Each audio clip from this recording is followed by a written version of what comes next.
Arthur and Duke were in the middle of a heated discussion, their voices rising as they debated the limits of magic. One insisted that magic could turn back the clock on aging, but the other shot back with a firm reality check: immortality was still off the table, no matter how powerful the spell. Just outside the door, the main character leaned in, ears practically glowing with curiosity. The conversation inside had taken a sharp turn, and whatever was being discussed had him totally hooked. Not content with just eavesdropping, he tapped into his soul manifestation ability, tuning in like he was adjusting an old radio to get the clearest signal. In his mind's eye, he visualized Duke and Arthur deep in conversation. Duke was throwing out theories about some relic tied to the Elder Dragon, and Arthur, ever the voice of reason, was cautiously considering the possibility. Duke wasn't letting up, pressing Arthur on whether this mysterious someone had already gotten their hands on the artifact. Arthur, still playing it cool, admitted it was possible but didn't seem too worried about it. Arthur dropped another bombshell: the Order of Black Knights had intel pointing to the northern continent. Duke's mind was clearly racing as he processed this new lead. Duke was quick to ask if the Empire was still in the dark about this. Arthur confirmed it but warned that it was only a matter of time before they caught on. Duke, lost in thought, muttered about how this whole situation was giving him serious flashbacks. Duke's mind wandered back to the past, recalling the chaos that unfolded when the Emperor took the throne. The guy had gone full conqueror mode, waging war to unite the continent. It was only after Head claimed half the central continent that he finally pumped the brakes. Duke had assumed the Emperor's wild ambitions had fizzled out, but now, it seemed like the old man was back at it, still chasing that immortal dream. And if even one of those artifacts could make someone live forever, well, that changed everything. Arthur dropped the bomb, declaring the continent was about to be lit up again in flames. Classic Arthur, always bringing the drama. Duke wasn't having it, though. He decided to step up and head north himself, leaving his seat empty. But then he had a moment of doubt, wondering if leaving his post would just let the Emperor go wild up there. Arthur, smooth as ever, revealed that was exactly why he wanted this little chat with Duke. Duke let out a sigh, calling Arthur out for being as sly as a fox. The guy just couldn't be straightforward for once. They tapped cups in some weird bro moment, with Arthur throwing in a "you're the best," like it was some kind of consolation prize. Duke wasn't buying it, though, grumbling about how Arthur always stuck him with the most annoying tasks. Meanwhile, Zeke was eavesdropping on the whole thing. Suddenly, Zeke lost his footing and took a tumble. He hit the ground, exhausted, realizing he'd been manifesting for way too long. Even after absorbing the heart of Bahamut, the side effects were still kicking his butt. Zeke recalled the artifact he had obtained before his regression, confirming it was indeed an Elder Dragon's artifact. He couldn't help but wonder about its creator and their motives, his thoughts racing as he tried to piece together the puzzle. A laugh escaped him, the absurdity of the situation hitting him like a wave of nostalgia. Despite the exhaustion, a chuckle was all he could muster. Arthur walked away, a satisfied smile on his face after a refreshing drink. He knew it was time to make his move, declaring his faith in the Master of the Dragons before departing. Suddenly, Arthur came to a halt, his steps echoing in the silence. His gaze shifted towards a door, a sense of determination and curiosity filling his eyes as he prepared for what lay beyond. Zeke looked up, stunned. If that really was the artifact the Emperor was searching for, what did it have to do with immortality? His mind raced with questions as he stared at the door. Arthur opened the door, curiosity filling his eyes as he stepped through. But Zeke was nowhere to be seen. Arthur's eyes scanned the empty room, confusion setting in. Zeke had already dipped out the window, leaving Arthur to mutter to himself that it was probably nothing. Meanwhile, Zeke was at the training grounds, sweating it out. Someone started banging on the door, interrupting his session. He reminded Decker not to bother him when he was in the training hall. Decker apologized and mentioned that a fellow student had come looking for him. Zeke was surprised. A student? He didn't have any friends at the academy, though. With a sigh, he told Decker to let them in. As the door opened, Zeke looked at the person bowing down before him, wondering who it could be. Zeke was shocked to see Liam Stone, of all people, bowing down before him. Zeke couldn't help but wonder why Liam would even consider being his friend. Liam, however, was desperate and pleaded to be taken in, leaving Zeke regretting not ignoring him earlier. Both of them ended up bowing down on the ground as Zeke questioned Liam's intentions and Liam pledged his allegiance to Zeke. Zeke asked about Jaken, and Liam revealed he had been abandoned. Liam declared he must go to Valhalla, which left Zeke even more confused. Zeke looked down at Liam, recalling how obsessed Liam was with Valhalla even in his past life. Liam continued to beg to be taken in. Zeke pointed and asked if Liam was stupid, suggesting he go to Turin or Simmons instead. As Zeke walked away, he mentioned Liam would be better off with a support family. Grabbing his sword, Zeke stated he wouldn't be of any help to Liam entering Valhalla. Looking at his sword, Zeke wondered how he was supposed to believe Liam. Zeke bluntly accused Liam of possibly being a spy sent by Jaken. Liam couldn't help but shiver at the accusation. In a swift motion, Liam pulled out a dagger, the cold steel glinting ominously. With a determined look, Liam raised the dagger high, the tension in the room escalating. Liam grabbed his ear, the cold metal of the dagger pressing against his skin. Without hesitation, Liam made a swift cut, the pain evident on his face. Liam, holding the dagger firmly, stammered that it was natural for Zeke to doubt him. He vowed to prove himself no matter the cost, even if it meant cutting out his own tongue to become mute. With a dramatic flair, Liam slammed the dagger down, his cut ear bleeding profusely. He declared that if Zeke wished for him to become a cripple, he would cut off his own foot. Zeke looked absolutely stunned as Liam proclaimed he would place his life in Zeke's hands, calling him his lord. Talk about a dramatic plot twist. A flashback revealed Zeke's harsh words, offering to take Liam's ear in place of his worthless life. Ouch, that's cold. Liam's expression hardened with determination, his eyes reflecting a newfound resolve. He begged, pleading to be taken in, his voice filled with desperation. He wished to become stronger, stronger than anyone else, his words echoing with a fierce determination. Flashback hit like a nostalgia bomb. Zeke, the protagonist, was once in the same spot, begging to be taught, to be guided by a master. The past and present were colliding like an awkward family reunion. Zeke looked back at his past self, the memories flooding in. It was like watching an old cringe compilation, but with more emotional stakes. In a dramatic move, Zeke threw his sword, the clatter echoing like a mic drop. Liam, on his knees, begged and pleaded, his voice breaking with desperation. The scene was intense, the tension palpable. Zeke pointed at Liam, laying down the challenge with a smirk. If Liam could handle even a single hit from him, he would take him in. Liam's face lit up with a grateful smile, thanking Zeke profusely, his voice trembling with relief and excitement. At the training area, Zeke asked if Liam had received adequate treatment. Liam nodded eagerly, his nerves barely contained. Liam admitted he thought enduring one strike would be easy, given that he, too, was a user of the Drakkar aura. His confidence was palpable, but his nerves were showing. But as he witnessed Zeke's overwhelming power, Liam's confidence began to waver, his expression shifting to one of uncertainty. Liam was breathing heavily, struggling to even stand properly. The reality of the situation was hitting him hard. Zeke launched his attack, his movements swift and precise, leaving Liam barely any time to react. Liam mustered all his strength and attacked back, his determination clear despite the obvious struggle. The clash of swords echoed through the air as Liam pushed back, his blade meeting his opponent's with a resounding ring. With a swift motion, Liam's sword was sent flying, leaving him momentarily defenseless. Liam stumbled and fell to the ground, his body clearly exhausted from the intense battle. Sweat poured down Liam's face as he looked up, his opponent looming over him, taunting him about his strength, or lack thereof. The main character gazed down at Liam with a look of pity, commenting on how miserable he seemed. Yikes, talk about a burn. Zeke admitted that Liam was determined, but he was about to drop a truth bomb. He suggested that Liam should just give up on Valhalla already and walked away, leaving Liam stuttering in shock. Zeke pondered Liam's situation, figuring he was probably cast aside by Jaken. Plus, Liam came from such a distant branch of the family that if he wasn't Jaken's attendant, he likely wouldn't have even gotten into the cradle. This was the academy that even expelled a direct descendant like him, so it wouldn't be odd for Liam to be expelled soon too. Zeke looked up, thinking it was natural for Liam to be in this position. Back in Zeke's past life, Liam was known as the Mercenary King. Quite the glow-up from his current situation.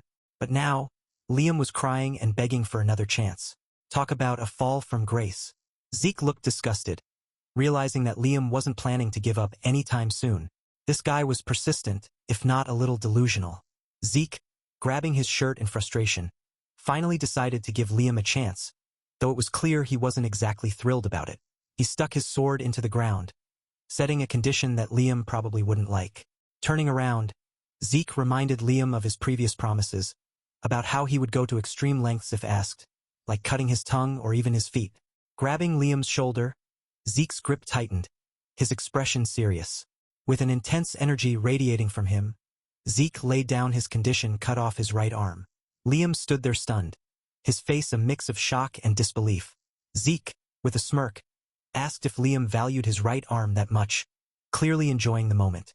Liam was trembling, realizing that Zeke was basically telling him to give up on becoming a swordsman. There was no way he would do it if he was in his right mind. Zeke grabbed his sword, stating he had plenty of training to undertake himself. If Liam couldn't meet his condition, he should just get out of there. Liam wasn't about to back down that easily. He rose to his feet, ready to prove himself. Zeke watched, realizing why Liam was so desperate to prove himself. Zeke almost felt bad for Liam. Almost.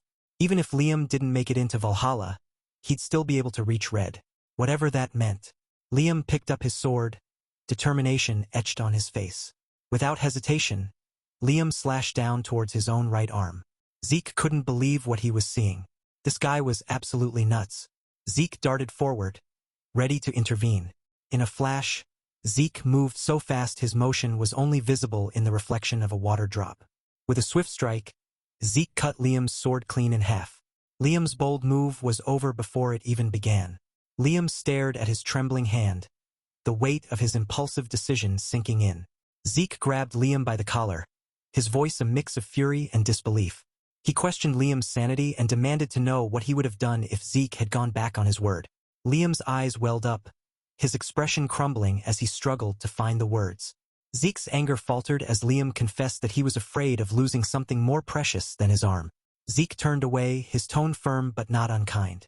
He warned Liam that if he ever pulled something so reckless again, loyalty or not, he would be out.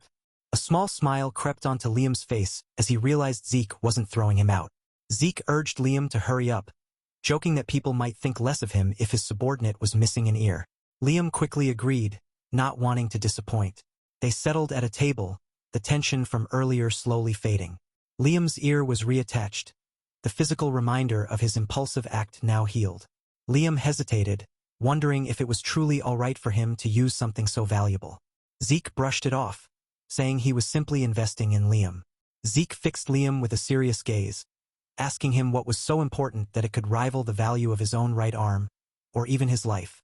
Liam looked down, the weight of the question pressing on him. Clutching his arm, Liam finally revealed that it was his mother.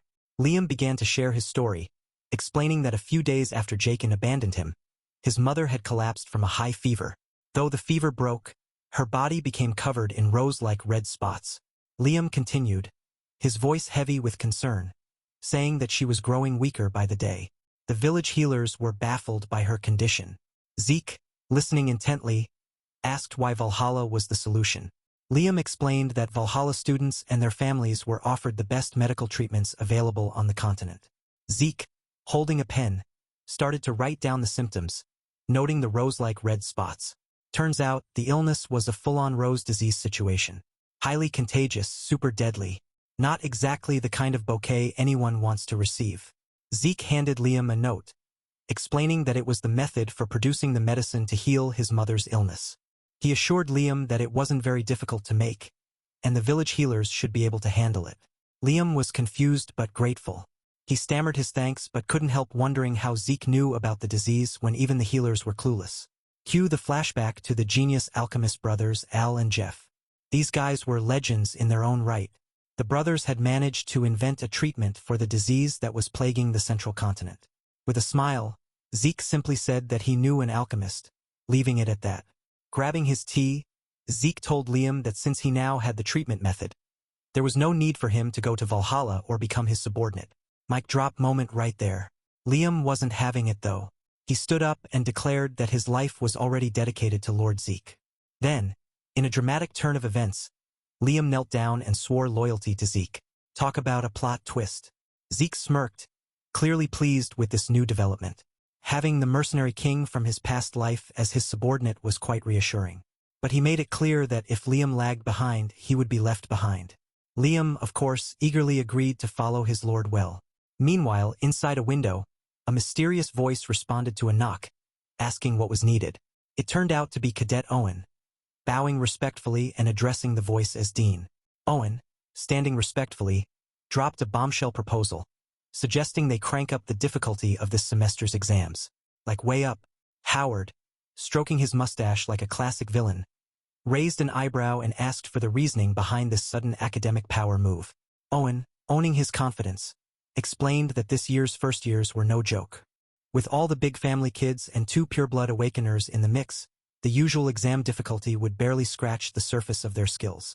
He leaned in slightly, driving home the point that keeping the same difficulty as last year would make the exams a total snoozefest and a poor assessment of their abilities. Howard, nodding in approval, complimented Owen on his sharp thinking, calling him a true Simmons. He promised to consider the proposal seriously, and Owen, bowing respectfully, thanked the dean for his time. With a quiet click, the door closed behind Owen, leaving Howard alone with his thoughts. Turning around slowly, Howard let out a soft chuckle, clearly impressed by Owen's boldness and sharp mind. Gazing out the window, he mused that the apple didn't fall far from the tree, noting how much Owen reminded him of his own sharp-witted ways. Howard leaned back, a smirk playing on his lips as his thoughts drifted to the main character. If Owen was anything like him, future problems would be handled with the same sharp wit and cleverness. But just in case, he couldn't help but consider what surprises might be lurking around the corner. As the scene shifted to a dense forest, the atmosphere buzzed with anticipation. It was the day of the semester exam for dungeon exploration, a test of skill and nerve. The exam was straightforward yet challenging. Groups of 2 had to escape a dungeon within a set time, with each group assigned at random. The tension was palpable as students prepared to face the unknown.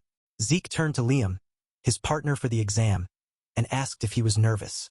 Liam admitted he was feeling a bit anxious, his nerves getting the better of him. Zeke acknowledged that being nervous was natural. He advised Liam that being too nervous could lead to mistakes, but being too relaxed and arrogant could be just as dangerous. A balance of tension would help guard against both extremes.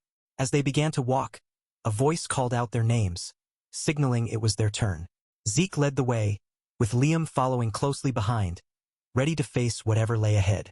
Just as they were about to proceed, a hand stopped them, halting their progress. The sudden interruption added a layer of suspense to the already tense atmosphere. A man pointed them in a specific direction, indicating the path they were to take. Without a word, they followed his instructions, stepping into the unknown. As they approached the dungeon door, eerie noises emanated from within, setting the stage for the challenges that awaited them. The adventure was about to begin. Zeke shot a suspicious glance at the man barking orders, clearly not thrilled about the whole hurry-up-and-die vibe. The man insisted that Zeke needed to move faster, but our protagonist wasn't about to be rushed into a dungeon of doom without at least a little hesitation. With a reluctant sigh, Zeke muttered under his breath that he would do as ordered, but you could tell he wasn't exactly jumping for joy about it. The dungeon loomed ahead, and the adventure was officially underway whether he liked it or not. As they ventured deeper, the rules of the dungeon were laid out. Difficulty levels varied, but since this was basically an exam dungeon managed by the Drakers, it wasn't supposed to be a total death trap. The goal? Escape within 96 hours. Easy, right? Oh, and because basic battle abilities were graded too, there was extra credit on the line for bringing back monster heads. Because nothing says academic achievement like a little decapitation. But Harrace the kicker, if they didn't escape in time, it was an automatic fail. No pressure, right? Zeke and Liam exchanged glances, fully aware that their grades and possibly their lives were on the line. After a quick meal, Zeke told Liam to get some rest, but Liam wasn't having it. He pointed out that Zeke had done all the camp setup and cooking, so it was only fair that Zeke rested first. Zeke brushed it off, claiming he could go 4 days without sleep like it was no big deal. Classic overachiever. Liam, however, wasn't about to argue. He shamelessly declared he was going to lay down, leaving Zeke on watch duty. Zeke agreed to wake him if anything happened, and with that, the duo settled in for what promised to be a very interesting night. Zeke sat by the campfire, the flames casting long shadows as he tried to keep himself awake. Glancing at his watch, he realized it had been 16 hours since they entered the dungeon. With all the training he had been doing leading up to the exam, he had been awake for 90 hours straight. No wonder he was feeling the strain. He recalled that his infinite stamina only helped with physical fatigue, not the mental kind. In a place like this dungeon, where anything could happen, he needed to stay sharp and minimize risks as much as possible. Zeke fought to keep his eyes open, thinking he would have to switch with Liam once he woke up. But his eyelids grew heavier, and before he knew it, they closed. Suddenly, a bell rang loudly in front of a gate, jolting him awake. He jolted awake, his heart pounding as he found himself surrounded by a gruesome scene. A woman lay lifeless, blood pooling around her, painting the ground crimson. The familiar horror of the recurring nightmare gripped him once again. Frustration surged through him as he realized it was the same dream that had haunted him time and time again. He couldn't escape the cycle, no matter how hard he tried. With a deep breath, he looked up, hoping to find something, anything, that might be different this time. Suddenly, the sound of bells echoed in the distance, pulling him from the nightmare's grasp. The familiar chime was a stark contrast to the horror he had just witnessed. He quickly dashed water on the campfire, extinguishing the flames in an instant. No time for hesitation, he had to act fast. He rushed to wake Liam, his voice urgent and commanding. There was no room for delay, an enemy was near, and they needed to be ready. Liam, ever the loyal companion, quickly understood the gravity of the situation and sprang into action. As the bells continued to chime, he weighed his options. Using his dragon eyes during an exam that would take 4 days was too risky. Instead, he decided to let his eyes adjust to the darkness, a safer approach in the face of uncertainty. As his eyes adjusted, a familiar stench hit him. The scent of sulfur, like rotten eggs left in the sun, filled the air. Zeke's nose wrinkled, definitely not the usual exam hall aroma. His thoughts raced. Hellhounds? Seriously? Like right now? This was so not on the syllabus. Sword up? Zeke braced himself. Sure. Reina had hunted an orc during her semester exam. But this was next level extra. A glance at his sword's reflection made his stomach drop. The echoes bouncing around him were all wrong. Even the beefiest hellhound pack leader shouldn't weigh more than a few hundred kilos. But this sounded like several tons. Mutant vibes. Much. A bead of sweat slid down his face. Great, just great. Instinct kicked in. Zeke dove to the side just as something massive crashed into the spot where he'd been standing. Okay, maybe this exam was going to be harder than he thought. Zeke barely had time to process what just happened before Liam's panicked voice cut through the chaos. He dragged his sword along the ground, sliding into a defensive stance as his loyal companion rushed to his side, eyes wide with concern. Zeke's expression darkened, his frustration boiling over. Those damn Zimmons had really done it this time. This was supposed to be a simple exam, not a full-blown ambush. Before he could catch his breath, an orange-eyed hellhound lunged at him, its snarls echoing through the arena. Okay, so not just Zimmons, no, there were demon dogs involved. This exam was turning into a nightmare. Zeke barely had time to react as a monstrous figure emerged, gripping the hellhound's head like it was nothing more than a ragdoll. Seriously, what was next? And as if on cue, a massive troll lumbered into view, its spiked club dragging behind it. Zeke swallowed hard. This exam was officially the worst. Liam was frozen in shock. A troll? Seriously? This was definitely not in the exam brochure. Trolls were no joke. Rank 1 monsters, casually munching on orcs and hellhounds like they were popcorn. Yikes.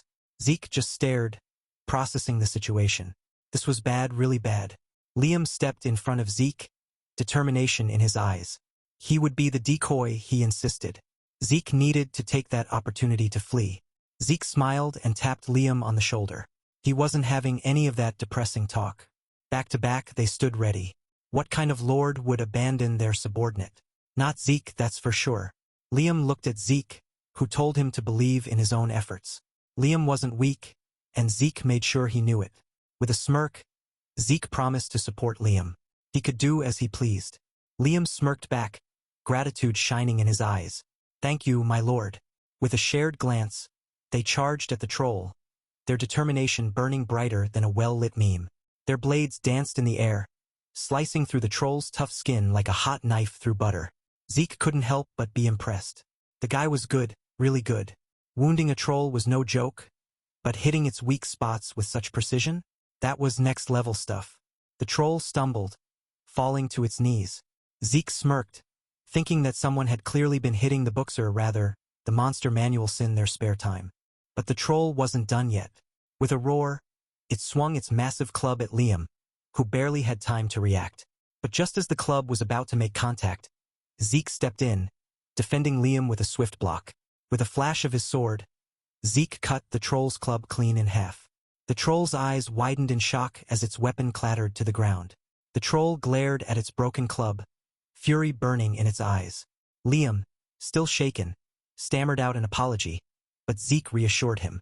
It was a decent first attempt, aiming for the troll's weak points, but Liam had forgotten one crucial detail: trolls could regenerate. Small cuts wouldn't be enough, they needed to land proper, decisive attacks to keep up with the troll's healing. Realizing its weapon was useless now, the troll hurled the broken remnants aside. Zeke sighed. This was getting out of hand. Time to switch things up. Zeke gripped his sword with both hands, determination etched on his face. With a swift motion, the troll's head rolled to the ground. The system announced his victory, confirming that the beast had been subjugated. Zeke's efforts were rewarded with 30 karma points. Feeling a surge of confidence, he figured they could rack up plenty more. He instructed Liam to pick up the loot, and Liam promptly complied, addressing him respectfully. Zeke glanced at the system, a hint of curiosity in his eyes. Suddenly, a new quest popped up: hunt 100 monsters of 10 different species within 72 hours for double karma points. Zeke's eyes widened at the prospect of such a reward. Checking his watch, Zeke noted there were 79 hours left until the exam ended. Hunting 100 monsters wasn't a problem, but the real challenge was finding 10 different species. Even in a large dungeon like this, there were usually only 4 species. But since this was a trap set by those Simon bastards, he was sure there would be 10 if he looked thoroughly. Escaping and completing the quest at the same time, Zeke had a lot on his plate. Liam announced he was done, and Zeke looked at the head collection bag provided to them alongside a timer. It wasn't as good as a subspace pocket, but it was enough to carry the drops. Zeke urged Liam to keep moving and not fall behind. Liam responded with a quick and respectful affirmation, and they continued their journey. 61 hours ticked by as they ventured on. The clock kept running, and 41 hours remained. Time continued to slip away, with 39 hours left on their quest. As the timer showed 12 hours remaining, the pressure was on.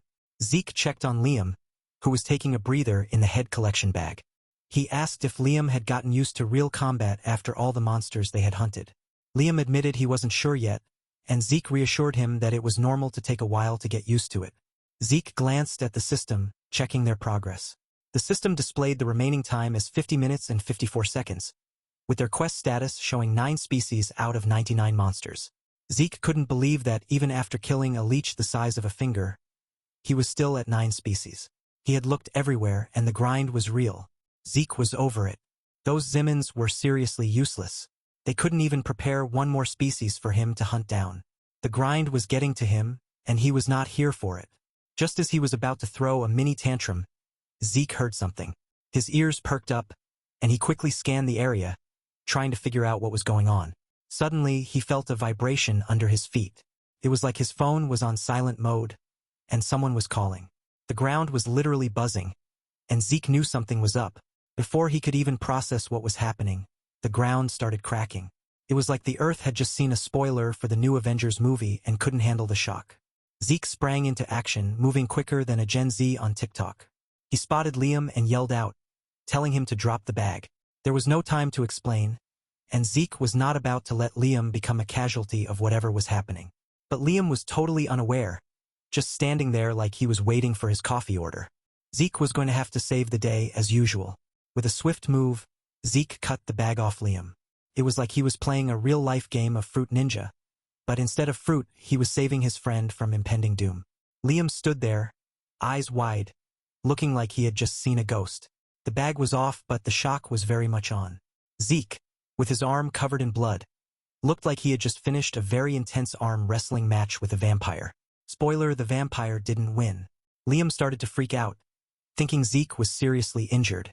But Zeke, with a casual wave of his hand, assured him it was just the monster's blood. Like a chill vampire slayer, no big deal.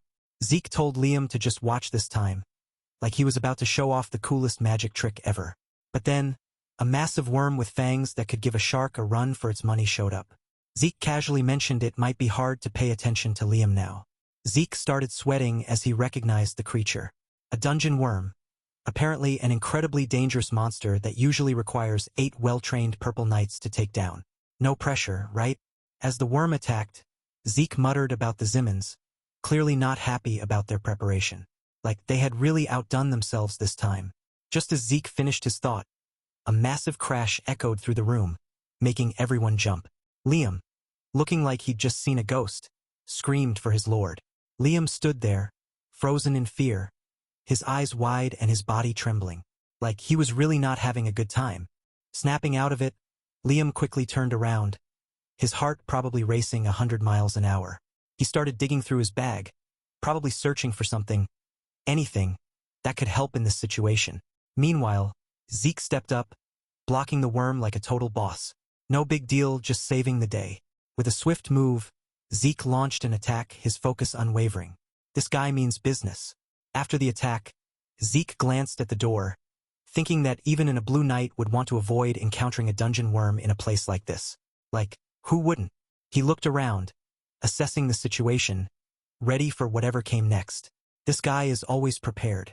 His sharp eyes caught a suspicious crack in the ground. Not exactly what you'd call a red carpet welcome, but hey, he's seen worse. Suddenly, a worm burst out of the crack, ready to attack. Looks like the ground wasn't just cracking under the pressure of his good looks. With lightning reflexes, he dodged the worm's attack. Smooth moves, because getting hit by a worm is so last season. He countered with a swift attack, slicing a massive hole in the worm. Talk about leaving a mark. That worm won't be forgetting him anytime soon. With a determined look, he readied himself for what was coming next. Suddenly, the ground beneath him started to crack, as if something massive was stirring beneath the surface. Before he could react, the worm struck, coiling around him with terrifying speed. He managed to hang on, sword in hand, but the worm was relentless. The worm tightened its grip, tangling him in its massive body. This was not looking good. The worm's body began to glow, warming him in its eerie embrace. Definitely not the kind of warmth anyone would want. The pressure was too much. He coughed up blood, his body struggling against the worm's crushing hold. Yeah, this fight just got real. Liam wasn't just standing there looking pretty. He struck with precision, his blade finding its mark. Liam positioned himself on the worm, ready for whatever came next. Meanwhile, Zeke was healing, feeling the pressure ease up just a bit. Maybe there was a chance to turn this around. With a surge of strength, Zeke broke free from the worm's grip. Freedom never felt so good. Zeke joined Liam on the worm, and Liam immediately checked on him, asking if he was all right. Zeke, though, was more curious about Liam's actions. Liam revealed he had applied an anesthetic to his sword. Smooth move, Liam. Zeke connected the dots, realizing the main ingredient in the anesthetic was belladonna. For a human, it would just weaken the senses. But for the worm, not so much. The worm wasn't having a great time, coughing up what looked like purple Gatorade. Belladonna clearly wasn't sitting well with it. Zeke connected the dots, realizing the worm had basically turned the anesthetic into its own weird power-up. Classic adaptability move, and Liam's quick thinking totally lived up to his reputation. Zeke had a plan and turned to Liam, telling him to get ready to stab the worm again when he gave the signal. He couldn't help but think taking Liam in was one of his best calls yet. Zeke was off like a shot, moving faster than a cheetah on energy drinks. Zeke closed in on the worm, ready to strike. Liam was locked in, waiting for his moment. Liam made his move and went in for the stab. The worm screamed like it had just heard the worst karaoke performance ever. The main character wasn't about to let this worm ruin his vibe, so he pulled out his soul manifestation, ready to turn this battle into his personal concert. With a swift move, he sliced the worm in half, like he was cutting through a bad TikTok trend. Blood splashed everywhere, and just like that, the system announced his reward. 2 random boxes and 780 karma points, because even in battle, the grind never stops. Back at the entrance, the cadets were cheering, probably thinking they had just survived the most intense escape room ever. The instructor called out for everyone to gather around for their grades, because apparently even after barely escaping with their lives, the real test was just beginning. Those who were done could leave, but let's be real, who wouldn't want to know their score after all that chaos? Reina strolled up to the instructor like she owned the place, ready to hear her fate. The grading began, and just for showing up and not dying, they got 30 points. Talk about participation trophies, but hey, they'll take it. The instructor started listing off the monsters they took down. 10 goblin heads, 2 hobgoblins, and 1 orc. The total came out to 180 points. Not bad for a day's work, right? The cadets started murmuring among themselves, comparing Reyna's score to some legend named Sir Abel who apparently scored 200. Purebloods were really on another level, or so they said. Reyna just stood there, taking it all in, probably already planning her next move. The instructor gave Reyna a nod of approval, saying she had far surpassed the passing grade of 130 points. Reyna thanked him because even badasses know their manners. The instructor was clearly impressed, and Reyna was just getting started. Next up was Owen. The instructor started his grading, and you could already feel the tension. Owen was not happy, and it showed. Owen's total came out to 120 points. He had surpassed the passing grade of 70 points, but you could tell he wasn't impressed. He thanked the instructor, but it was clear he had bigger things on his mind. Owen glanced over at Reyna, muttering something about her not being able to act so cocky forever. Drama alert. Looks like the competition was just heating up, and Reyna wasn't about to back down. Owen smirked, clearly not bothered by Reyna's attitude, and thought to himself that if he had to, he would put her in her place. A flashback hit Owen, remembering a conversation he had with Howard. Owen heard a familiar voice, Zeke, complaining about how long it had been since they last saw the sun. Owen turned around, recognizing that voice, and his eyes widened in shock. Owen's jaw dropped as he saw Liam carrying a massive dungeon worm and Zeke walking beside him like it was no big deal. The crowd started murmuring, wondering if that was really a dungeon worm and how it was possible that the two of them had slain it, since orcs were supposed to be the highest scoring monster. Liam casually tossed the worm down, like he was just throwing away a piece of trash. Zeke looked at Owen, noticing his shocked expression, and commented on how surprised he seemed. Owen's face soured as Zeke asked if he was seeing things, clearly not happy about being outdone. Zeke couldn't help but smirk, teasing Owen about his lack of a poker face. He added that this new expression suited him better anyway, clearly enjoying the moment. As Owen started to walk away, Zeke called out, asking if he was leaving already, clearly not ready to let the moment go. Owen's face was a thundercloud of anger as he continued to walk away. Zeke watched as Owen's lackeys followed him, muttering about how merciless he was. The instructor stepped in, asking if they were done fighting. Zeke responded, saying it had been a while since he had such a workout. Zeke recognized the instructor as Andre. Andre announced that he would begin grading them now. Zeke pointed out that he didn't have anything but his opponent, questioning the need for grading. Andre firmly stated that, as an instructor, he wouldn't carelessly gloss over things. Andre asked if the worm had eaten the bag holding their heads. Zeke responded with a simple affirmation, that was indeed correct. The cadets looked on, their expressions a mix of curiosity and amusement. Zeke couldn't help but recall his lucky encounter with a bag and a certain worm. Talk about a glow-up, right? Andre stepped forward, ready to drop some knowledge bombs. Andre began listing the monsters as if he was reading off a fantasy grocery list. Gremlins, goblins, hobgoblins, orcs, and finally the big guy, a troll. The crowd was shook. A troll? Seriously? They couldn't even. Andre casually wiped his arm, mentioning the blood and how it would be unfair to count each head separately. Instead, he decided to count each monster species as one head. He then dropped the mic with the worm and troll stats. Even though they weren't part of the exam criteria, he gave them major points. A troll was apparently 3 orcs strong, and a dungeon worm? 6 times stronger. Boom! 90 and 180 points respectively. Andre dropped the final score like a mic, 368 points. Boom, pass. The instructors exchanged glances, muttering about how back in their day, hellhounds weren't even a thing on the exam. Meanwhile, the cadets leaned in, whispering about the insane score. 368 points? The room buzzed with disbelief. Was that even possible? The cadets were losing it. But not everyone was hyped. One cadet was mad, yelling about how the only proof was a single dungeon worm head. Still, even that alone was worth 180 points. The room went quiet for a sec. Someone muttered about why that even mattered. Then the mood shifted. Voices dropped to a whisper, telling everyone to think carefully about what they would do if faced with a troll and a worm. Zeke and Liam stood there, just vibing. Zeke glanced around, thinking how different this was from the usual mocking. The noise didn't even bother him this time. Weird, but not bad. Zeke smirked to himself, realizing he must have done something to stand out again, and not in a good way this time. Classic. He wondered if it was Owen's decision alone to mess with him. But even Owen wouldn't dare to tamper with the Academy's examinations. Or would he? Zeke felt the weight of unseen eyes on him, realizing he was being observed more than he thought. No pressure, right? He figured it would be counterproductive to hide his strength in an obvious manner. Might as well own it. For now, he decided to try and adapt a bit while keeping an eye on the situation. One step at a time. As footsteps approached, a voice called out his name, Zeke Draker. Showtime. Raina walked towards him, and Zeke couldn't help but wonder what she was up to this time. As she walked past him, she casually mentioned that he had won this time. Well, that was unexpected. Zeke stood there, staring as they walked away, processing what just happened. Today was full of surprises.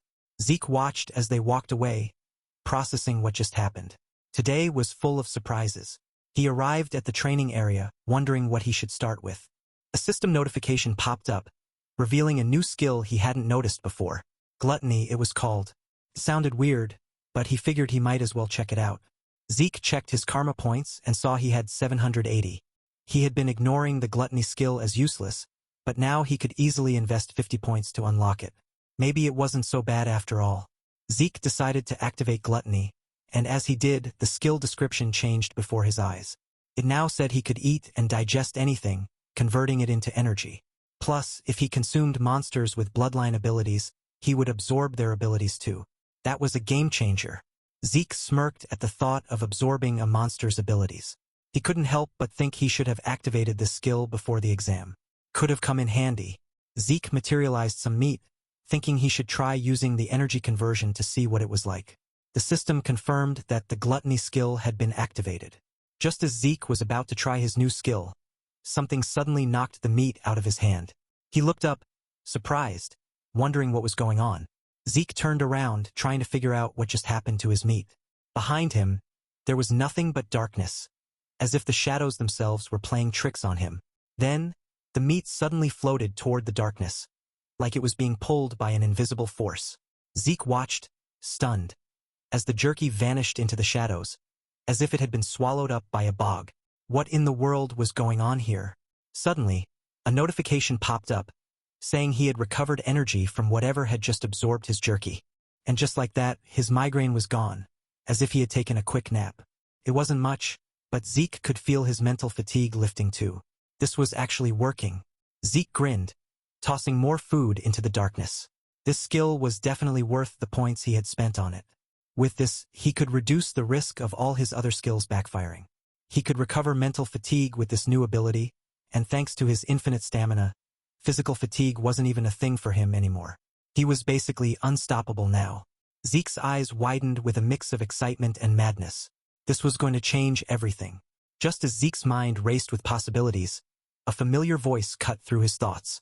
Zeke sighed, remembering he had told Decker not to disturb him during training. But Decker insisted he had important news to share. Zeke's eyes lit up at the mention of important news. When Decker revealed that his sword was finally completed, a grin spread across his face. Without hesitation, Zeke rushed to the blacksmith shop. Galleon confirmed the news and asked him to wait just a moment. Zeke waited, anticipation building with each passing second. Galleon presented the sword, explaining that even with the fang of a dragon as material, the result was extraordinary. Zeke looked at the sword, his eyes wide with awe, but something was off.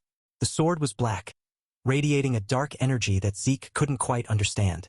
Zeke held onto a sword, examining it with a critical eye. It wasn't the prettiest sword he had ever seen. Far from it. He wondered if Galleon had purposely left it unsharpened, as if trying to make some kind of statement. Galleon, standing nearby, confirmed that yes, the sword was indeed supposed to be that way. Zeke set the sword down, a hint of amusement in his eyes. So this was the sword that Galleon believed suited him best. Galleon, slightly flustered, confirmed that it was indeed correct. Most people would have been bewildered at Zeke's words, but Galleon understood exactly what he was getting at. Zeke pondered for a moment. If it was truly him, then perhaps there was more to this sword than met the eye. Galleon admitted that the sword didn't have a name yet. He had tried to give it one, but no matter how hard he tried, he just couldn't think of a suitable name. Galleon, with a hopeful look, asked Zeke if he could perhaps give the sword a name. Zeke pointed at himself, surprised, questioning if Galleon really wanted him to do it. Zeke recalled that Gram, the Sword of Radiance, was a name Galleon had come up with himself in the past. He thought it might be a different form of Gram because he had provided a dragon's fang. A name, Zeke pondered, pulling something out. Before Galleon could react, Zeke cut his wrist, leaving Galleon shocked and frantically asking what he was doing.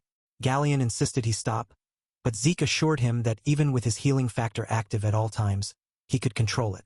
The system announced that the passive activation of his healing factor skill had been temporarily stopped. Zeke confirmed it worked. With a determined look, Zeke let his blood drip into the sword, ready for what came next. As Zeke's blood dripped into the sword, Galleon's mind raced with possibilities, wondering if this could be the legendary sword naming ritual. The sword naming ritual, a traditional dwarven rite where the owner infuses their blood and energy into the sword, revealing its true potential. Galleon couldn't wrap his head around the fact that Zeke knew about this ancient, forgotten, and super risky dwarven ritual. Like, what are the odds? As the ritual unfolded, countless names swirled around Zeke, each one echoing with power and history. As the ritual's echoes faded, a single drop fell, rippling outward in a wave of unseen energy. Suddenly, a blade materialized, dark and foreboding. The system confirmed its arrival with a dramatic flare. The Stygian blade, Bahamut, now part of his arsenal. Zeke stared at the sword as it lifted into the air, groaning internally about his choice. Picking the name of an evil dragon for his weapon? Not his finest moment. Zeke wrapped his wrist, trying to play it cool as Galleon geeked out over his knowledge of some obscure dwarven rite. Apparently, even the dwarves themselves barely knew about it. Zeke just shrugged it off, saying he stumbled upon it while cramming dwarven history like it was no big deal. Galleon, still in awe, asked Zeke to hang tight for a sec. He had something he really wanted to give him. Zeke, being the chill guy he is, agreed to wait. As he activated his skill, Zeke couldn't help but feel hyped about being able to suppress a passive skill. That was a game changer right there. A quick flashback hit him, Duke finding out about his abilities. Not a fun memory. He knew he had to keep some tricks up his sleeve. He felt a bit bad for Galleon, but those bandages were coming off as soon as he got back. But first things first, he had to check out that sword. Priorities, right? Zeke stared at the system, eyes wide. The sword was unlike anything he had ever seen. It would unleash its power based on how much he grew, and on top of that, it was indestructible. What even was this thing? He picked up the sword, turning it over in his hands. It might have been made with a dragon's fang, but that was just plain ridiculous. 773 million ridiculous. But none of that mattered right now. A slow smile spread across his face as he thought about the most important thing. Aura conversion. That was the key. He had gone all out, creating magic circuits for Galleon when commissioning this sword, and it was partly because of Galleon's incredible abilities. Zeke began emitting ether, the energy swirling around him. The ether started converting, shifting and changing right before his eyes. Soon, aura surrounded him, pulsing with power. He was ready. Galleon strolled in, sighing in relief as he finally found what he was looking for. He quickly apologized for his tardiness. His eyes widened as he took in the sight before him. Zeke stood there, carrying a sword, aura pulsing around him. Galleon was taken aback, stuttering in surprise. A smile spread across Galleon's face as he noticed the sword wrapped in a clear aura. Galleon was impressed, acknowledging that Zeke had already overcome what a purple knight would struggle with. Zeke, on the other hand, was proud of his absurd sword. Zeke couldn't help but tease Galleon about his name, but Galleon brushed it off, insisting that it was nothing compared to the furnace. He then asked Zeke to take a look at something. Zeke was confused as he saw the sheath Galleon presented. Galleon explained that it was a sheath personally crafted by his master. Zeke was shocked. He had never heard of Galleon's master in his past life. He tried to recall the name, muttering it to himself. Zeke's eyes widened in disbelief. Gallen Jobert? The one they called the pinnacle of blacksmithing? Zeke was starstruck, thinking about Gallen Jobert, the absolute legend of blacksmithing. His creations were practically perfect, each one packing some seriously cool special abilities. The swords he forged weren't just weapons, they were masterpieces, each one a testament to his unmatched skill. Galleon, his disciple, stepped up, revealing that he too could read the ancient dwarven language. Zeke was impressed, to say the least. Zeke's eyes locked onto the sheath, sensing there was more to it than met the eye. Galleon grinned, turning the dial near the opening. With a smooth motion, the sheath transformed into a sturdy shield right before Zeke's eyes. Galleon explained that it was crafted from mithril and wyvern bones, making it incredibly durable. A simple turn of the dial on the handle would revert it back to a sheath. Holding out the shield, Galleon insisted Zeke take it as a gift, a token of his gratitude for the kindness shown to him. Zeke was taken aback, mentioning he could have sold it to make a furnace. Galleon was shocked at the thought, stating he could never sell his master's work to just anyone. Zeke, with a smirk, noted it was worth several hundred gold coins. Galleon, flustered, stammered that it was that much. Zeke, with a chuckle, accepted the gift gratefully. Zeke held the sheath and sword, noticing the sheath was a bit small for the sword. But he had a feeling about it. As he slid the sword into the sheath, he muttered that if it was Golan Jobert's work, then it was something special. Zeke's eyes widened as he held the weapon, exclaiming that it far exceeded his expectations. This was not just any sword. Back at the shop, Zeke thanked Galleon for the very valuable gift. Galleon expressed his happiness that Zeke liked it. At the training area, Zeke couldn't contain his excitement. He realized the sword was made of meteoric iron, an incredibly rare material. Zeke reminisced about the random box he received from the sudden quest. He had thought it would be similar to the treasure chest, but it contained something far more valuable. Zeke, still hyped from the last chest, decided it was time to check out the second one. Maybe this one would have something even more lit. With a quick flick of the lid, Zeke popped it open. But what he saw inside left him totally confused. Zeke stared at the contents, a map resting in his hands. A map? Really? What was this, some kind of treasure hunt? Just as he was about to shrug it off, a notification popped up. The map apparently had traces of someone named Grand Master Kaiser. Zeke's eyes widened. Kaiser? As in the legendary hero King Kaiser? The hero King Kaiser, a name that echoed through legends and bedtime stories. Could it really be him? A grin spread across Zeke's face. So, the hero King Kaiser was real after all. This just got a whole lot more interesting. Zeke's grin widened as the system stitched the torn map back together like some magical tape. These were no ordinary mountains, that was for sure. The giant mountains loomed on the restored map, and Zeke's eyes lit up. Barbarian territory sounded intense. But honestly, this might just be a breeze. Zeke stood there, mind racing with possibilities. Thanks to his skills, things were about to get a lot more interesting. A notification popped up, announcing the tutorial was wrapping up. But wait, there was more. A potential quest item had just dropped. No way was he ignoring that. The tutorial wasn't just some boring intro, it was a full-on training montage, leveling him up for the real deal. No more baby steps. The real game was starting now, and the rewards? Absolutely worth it. Zeke cracked his knuckles, eyeing the challenges ahead with a smirk. If the game was really starting now, then he'd play his part. No more holding back to claim it all. And to kick things off, time to cash in those hard-earned points he'd been saving like a dragon hoarding treasure. Points were burning a hole in his pocket well. Not literally, but close enough. He had a mountain of them right now, and who knew when he'd get another haul like this. No point in being stingy. He'd splurge on a few upgrades, level up his draconian skills, and still keep 400 points tucked away for a rainy day. Priorities, right? A dragon claw? Why not? If he was going all in, he might as well test out the flashiest skills first. No more baby steps, just pure, unfiltered power. Zeke went all out, summoning the power of the dragon claw without hesitation. The training ground was left in ruins, but Zeke was hyped. This power was way beyond what he had expected. Not stopping there, he activated dragon scale armor, ready to test his defenses. He stared at his arm, shocked. He had struck without using any aura, yet his sword just bounced off. It was like wearing full-plate armor, even though he was completely unarmed.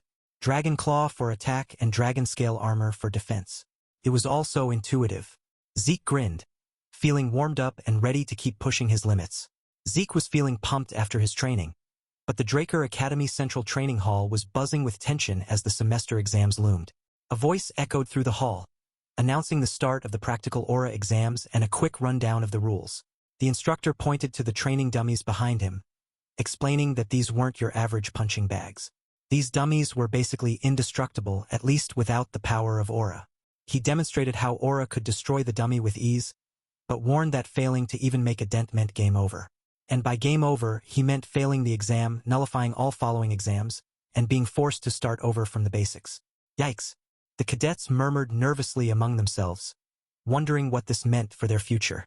The instructor called for the first student, Owen, to step up.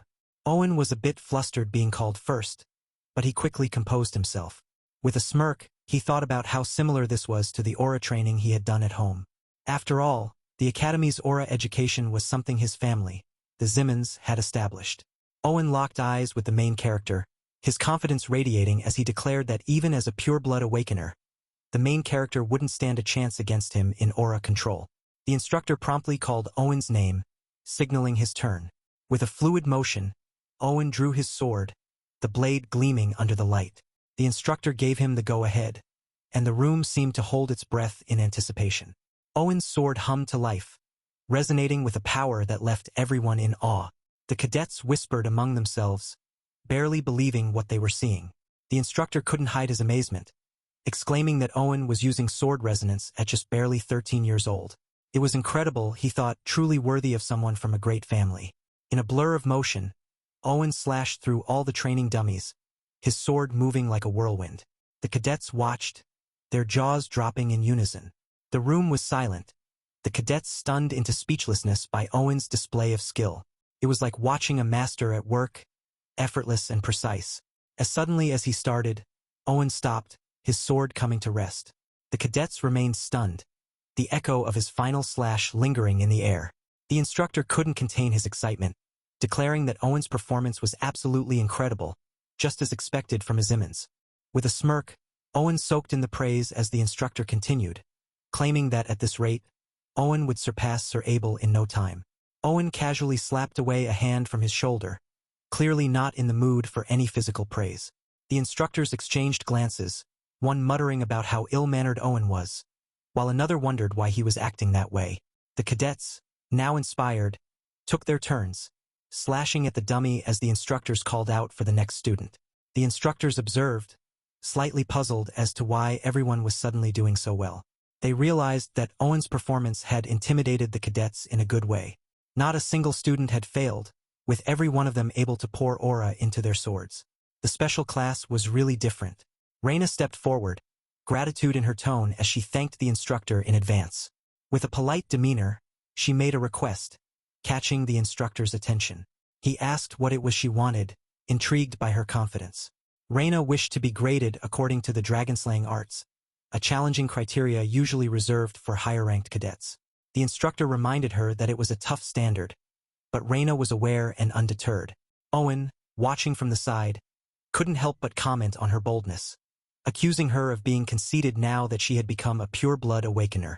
Owen pointed out that maintaining aura in her sword required incredible concentration, and she'd be lucky to make a swing or two before her aura dissipated. He warned her not to screw herself over just to compete with him. The instructor cautioned her that the conditions for failure were much harsher. But Reina was absolutely sure, and the instructor, though skeptical, agreed to her request. With her sword glowing with aura, Reina thanked the instructor, ready to take on the challenge. As Reina stepped forward, the other cadets couldn't help but sweat, feeling the pressure of what was about to go down. Reina wasn't playing around.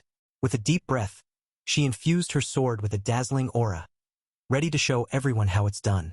In a flash, her aura-infused sword was a blur, slashing through multiple dummies like they were made of paper. No big deal, just Reina being awesome. And just like that, the training dummies were reduced to splinters. Reina didn't even break a sweat. Meanwhile, Owen was low-key seething. Some unseen onlookers whispered among themselves, admitting that Owen, who they thought was the top dog in aura control, didn't even come close to Reina's level. Ouch, that's gotta sting. Owen was not having it. His face turned redder than a tomato, and he let out a frustrated yell. Someone's feeling the heat. Reina, cool as a cucumber, drew her sword. No big deal, just Reina being Reina. With a swift motion, she pointed her sword towards Owen. Things were about to get interesting. Owen wasn't having it. He snapped, wondering if she was seriously mocking him right now. But as he glanced back, his expression softened. No, she wasn't mocking him. Reina kept her sword pointed right at him, her stance firm and unyielding. Then, in a twist no one saw coming, he just smiled. Like, what was even happening right now? Zeke just stood there, looking at the chaos around him, thinking about what a total disaster this whole situation was. He could practically feel Owen's glare burning a hole through him. Ignoring it? Yeah, right. Like that was even an option. Zeke decided maybe, just maybe, he should try to meet some expectations for once. He asked to be graded according to the dragon-slaying arts criteria, too. The instructor was not having it. He snapped at Zeke, asking if he was taking dragon-slaying arts lightly just because Cadet Reina made it look easy. Before things could escalate, another instructor stepped in, mentioning that Cadet Reina was a pure-blood something or other. He then asked if the conditions were the same as with her, trying to smooth things over. Zeke just smirked like he'd already won. The instructor, not amused, asked why he even allowed this in the first place. The other instructors chimed in, saying all attendance had been processed, but one of them pointed out he never saw Zeke in class. Turns out, Zeke had won a bet with instructor Andre, which explained his absence. The new guy was just out of the loop. Rewinding a bit, Zeke wasn't just some random new guy. He was a total legend, a golden light pure-blood awakener, which was basically unheard of. And if that wasn't enough, he was also the unprecedented new recruit who totally smashed Sir Abel's record in the dungeon escape exam. Like, what even was this guy? Yep, that was Zeke Dracker, the one and only. But even for him, harnessing his own strength was no walk in the park. Filling his sword with aura, Zeke figured he had charged up enough power to get the job done. With a swift motion, he raised his sword, ready for whatever came next. He assumed the sky-slice stance, his form sharp and precise, ready to unleash his technique. Reina watched, her eyes widening in surprise. She couldn't believe it. His technique was flawless, almost as good as hers, maybe even comparable to instructor Andre's level. With smooth, effortless motions, he sliced through the dummies, his body moving on pure instinct, no conscious thought required. It was like muscle memory, but on a whole other level. He paused, reflecting on how he used to find dragon-slaying arts extremely boring. But starting over from the basics wasn't so bad after all. A smirk played on his lips as he thought about Reina. This should be enough to stir her up a bit, right? Zeke's smirk faded as murmurs of unease rippled through the crowd. Someone just wrapped their sword in aura, and from the sound of it, that sword was massive. The whispers grew louder, each voice tinged with a mix of awe and fear. Zeke glanced back, his thoughts racing. Could this mean that he was on the level of a purple knight? The tension in the air was palpable, and the crowd's reaction only added to the weight of the moment. In a flash of light, Zeke accidentally let too much aura leak out. The burst of energy was unexpected, drawing even more attention to him. Zeke couldn't help but feel a pang of disappointment. He wanted to do it on a level similar to Reina's, but now he had gone and stood out again. Typical. The instructors were shocked, their eyes wide with disbelief. A first-year cadet, a purple knight? This was unheard of, and the realization sent shockwaves through the room. The cadets began to murmur among themselves, their voices a mix of excitement and incredulity. The atmosphere was electric, charged with the weight of what they had just witnessed. Owen stood stunned, his mind struggling to process what he had just seen. This was not something you saw every day, and the implications were huge. Amidst the chaos, Reina smiled, her eyes reflecting a mix of pride and amusement. Zeke had certainly made an impression, and she couldn't help but be impressed. As the scene shifted to a calm setting of tea being poured, Howard broke the silence, mentioning Zeke's participation in the semester exams.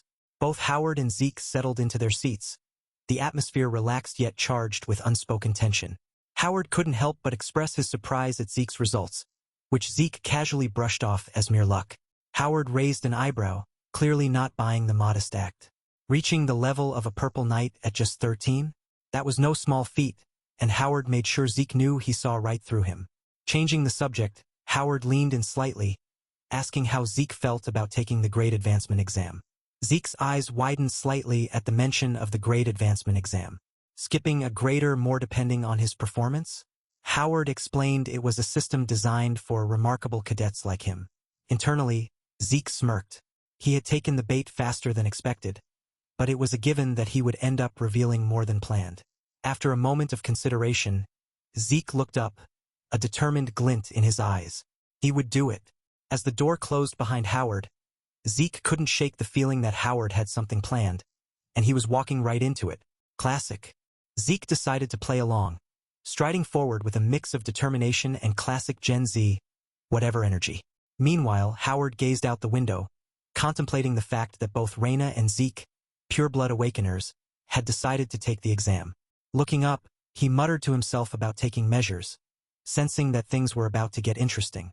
Cut to the Draker Academy upper-class Aura training hall, a place where intense training and dramatic showdowns were pretty much the norm. Reina stood there, her presence alone speaking volumes about her readiness and intensity. And then there was Zeke, stepping in with that signature blend of confidence and nonchalance, ready to face whatever came next. Reina shot Zeke a glare, her eyes practically screaming at him to stop staring. Classic Zeke, caught in the act but totally unfazed. Just as the tension hit its peak, the door swung open with a dramatic flare.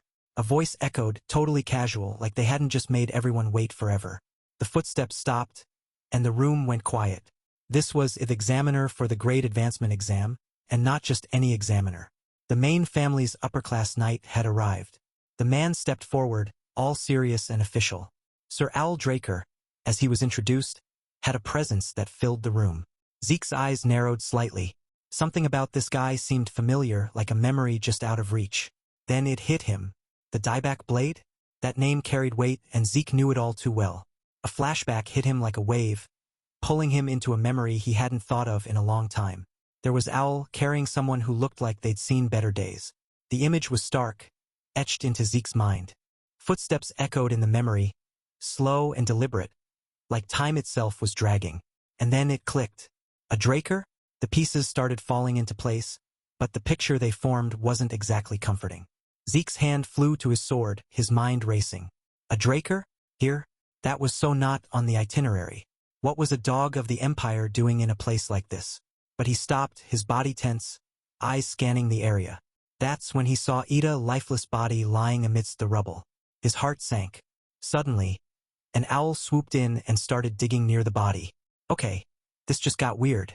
Zeke looked away, trying to process everything. This was not the vibe he signed up for. His gaze shifted to a sea of graves stretching out before him. This place was a full-on cemetery. What had happened here? Grabbing a shovel, Zeke stepped forward, his mind made up. Someone had to do something. He turned to the owl, offering a hand or well, a shovel. Need some help, buddy? Without waiting for an answer, Zeke started digging. Whether the owl liked it or not, he was helping. Zeke paused, wiping his brow. I'm Zeke Murray, part of the Northern Allied Forces. You're a Draker, right?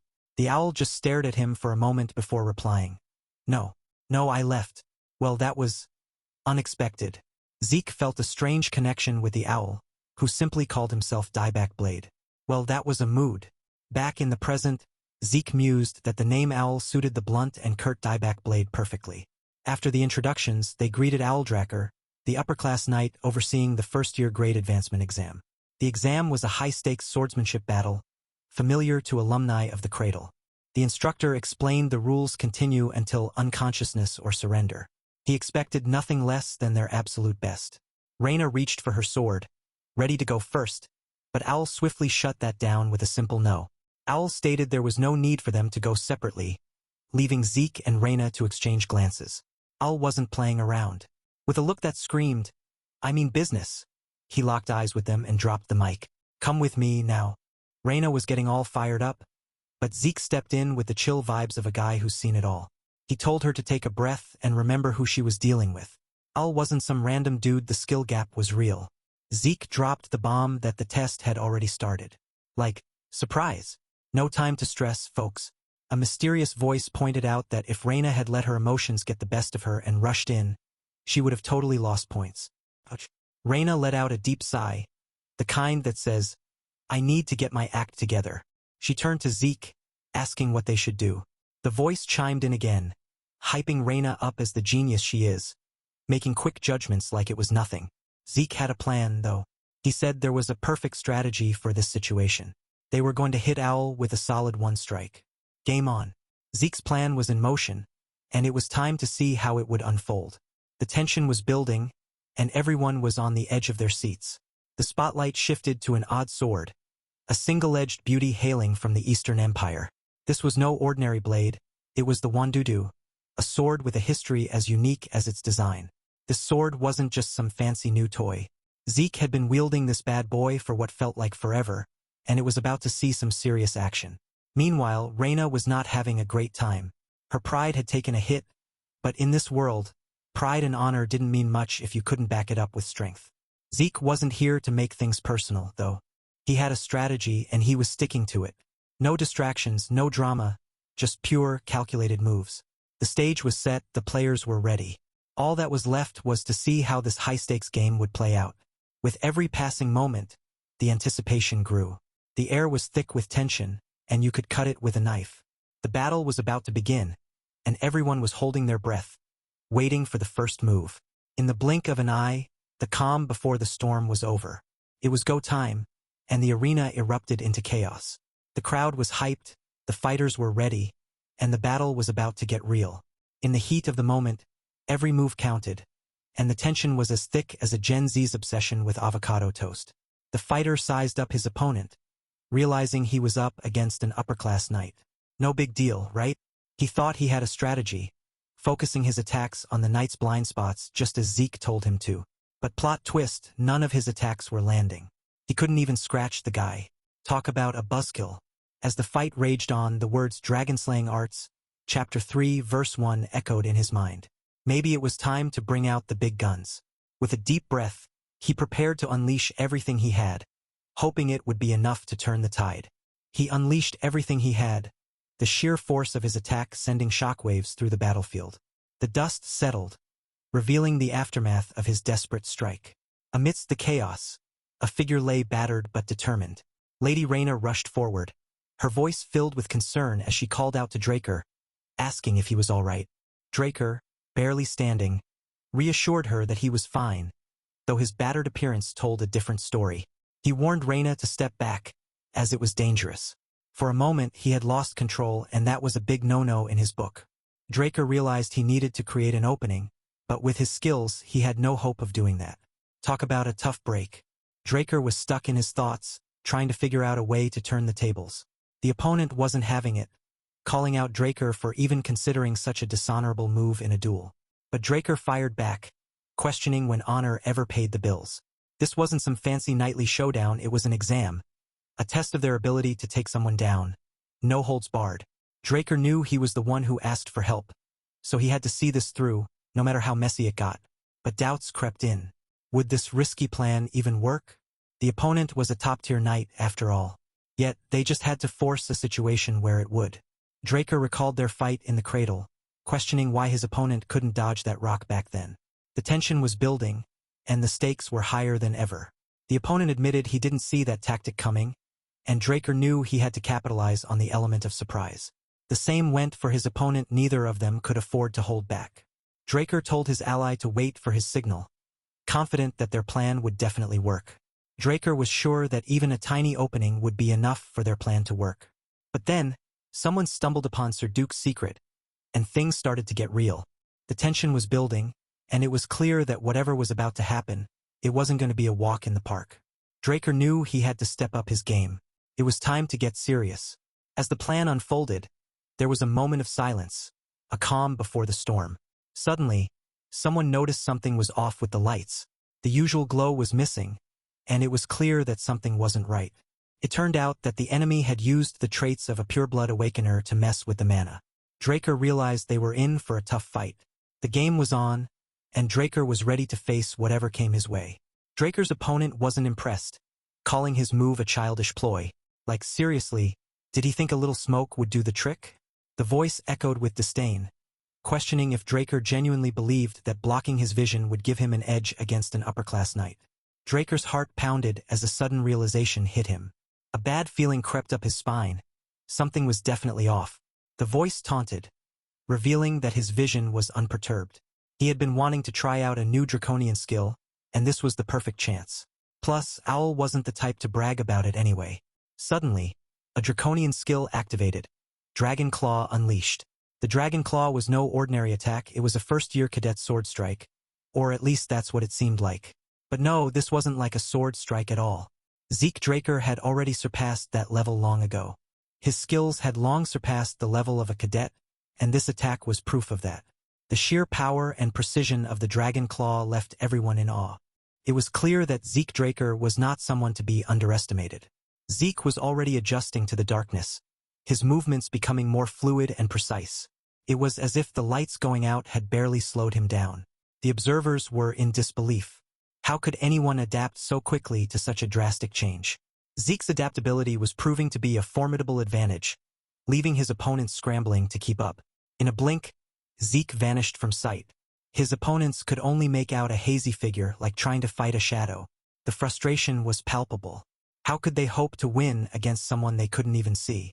Zeke's tactics were proving to be too much. He was outmaneuvering them at every turn. Suddenly, a flicker of light caught their attention. Could it be the mana lights? Hope sparked in their eyes. Maybe, just maybe, they could turn the tables.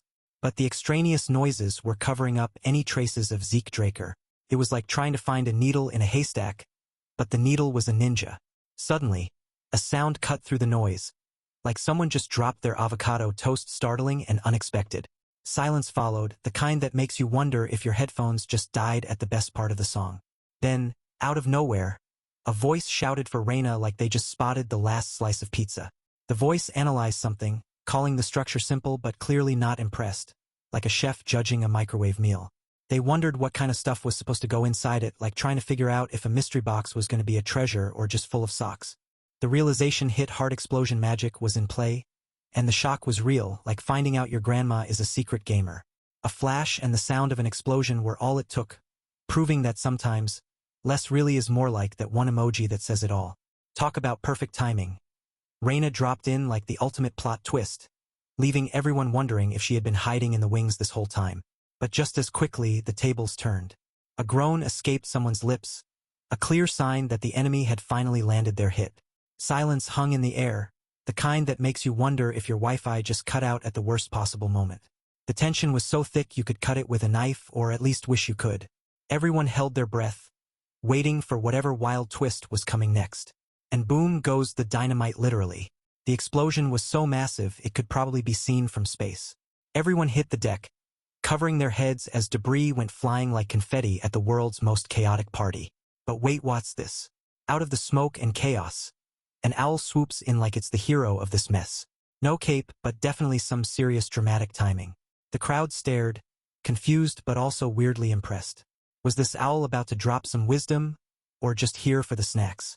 Meanwhile, the main character and Reina are being carried away on a stretcher, looking like they've been through a lot. The crowd's attention shifts between them and the owl, wondering what's going to happen next. A man steps forward, giving a nod of approval. Good work, he says, acknowledging the efforts of those who fought. Duke, looking a bit worse for wear, shouts at the owl, accusing it of causing trouble for someone else's disciple. The owl just sits there, looking all wise and mysterious. The owl then greets the Knight of the Gale, commenting on how stiff he is. The knight doesn't seem too pleased with the remark, but the owl continues, asking about how his disciple fared. The conversation takes a turn as the owl inquires about the disciple's performance. Everyone's ears perk up, waiting for the response. A brief silence falls over the scene, the tension building as all eyes remain fixed on the owl, anticipating its next words. The owl begins to explain how Zeke Draker's strike landed on him, revealing that Zeke intentionally abandoned his sword to raise his guard. The crowd murmurs, wondering if Zeke's goal was not victory but advancing. Did he only reveal his abilities to the extent he felt necessary? The owl pauses, letting the words sink in. Zeke Draker's is, it says, leaving everyone on the edge of their seats waiting for the revelation. The owl drops the mic with a conclusion so vague, it might as well be a plot twist from a reality show. Far beyond its capacity to evaluate, it says, leaving everyone in the room questioning their life choices. The room falls silent, the weight of the owl's words hanging in the air like an awkward group chat. The dean steps in, assuming everyone is on the same page about the decisions made. After all, it's just another academy-grade advancement meeting, right? The room echoes with agreement, a chorus of yes. Dean and I have no objections. Because who would dare object after that owl drama? With that settled, the grades are advanced. Reina and the protagonist find themselves leveled up to the 3rd and 5th grades, respectively. Like a surprise level up in a video game, no one saw it coming. After the whirlwind of events, the protagonist decides to live as quietly as possible. Probably a good call after all that excitement. He masters all the Gale arts from Duke, but then passes the torch to Andre. Like a gaming guild leader retiring after a big win, it's time for someone else to take the reins. He keeps up a solid relationship with Professor Fanon, but life happens and they part ways when the professor gets chosen by a royal magic laboratory in Delphoa. It's like when your favorite teacher leaves school, but with more magic. No longer tangled up with the heirs of the great families. Life seems simpler. But just when things start to get boring. Plot twist. The owl starts showing up every quarter to request a duel. Because why not? Life was getting too quiet anyway. Then, as if struck by a sudden realization, he handed in a leave of absence and locked himself in a training hall. 2 years flew by and just like that, he graduated from the academy. Congratulations were in order. He was the youngest to ever be admitted into Valhalla. The patriarch must have been proud, or so they said. He never expected the dean to personally write him a letter of recommendation. Sure, he was grateful, but the title of youngest to be admitted basically made his 2 years of quiet living totally pointless. With around 3 months until the entrance ceremony, he was told to head to Atlas first. His response? Excuse me, what? He intended to rest quietly by himself. No distractions, no interruptions, just peace and quiet. He made it clear, he didn't want to be disturbed by anyone, like at all. Got it? Using his vacation as an excuse, he planned to explore the giant mountains where Kaiser's remains lay, through the Adventurers Guild belonging to the Argos Kingdom. Not feeling the need to spill his plans to anyone suspicious, he stepped inside when granted permission. With a formal greeting, he addressed his liege, Zeke Draker. Zeke told him to chill a bit and just greet him casually next time. No need for the formal stuff. Taking his leave, he was reminded to handle the Valhalla situation with the black card.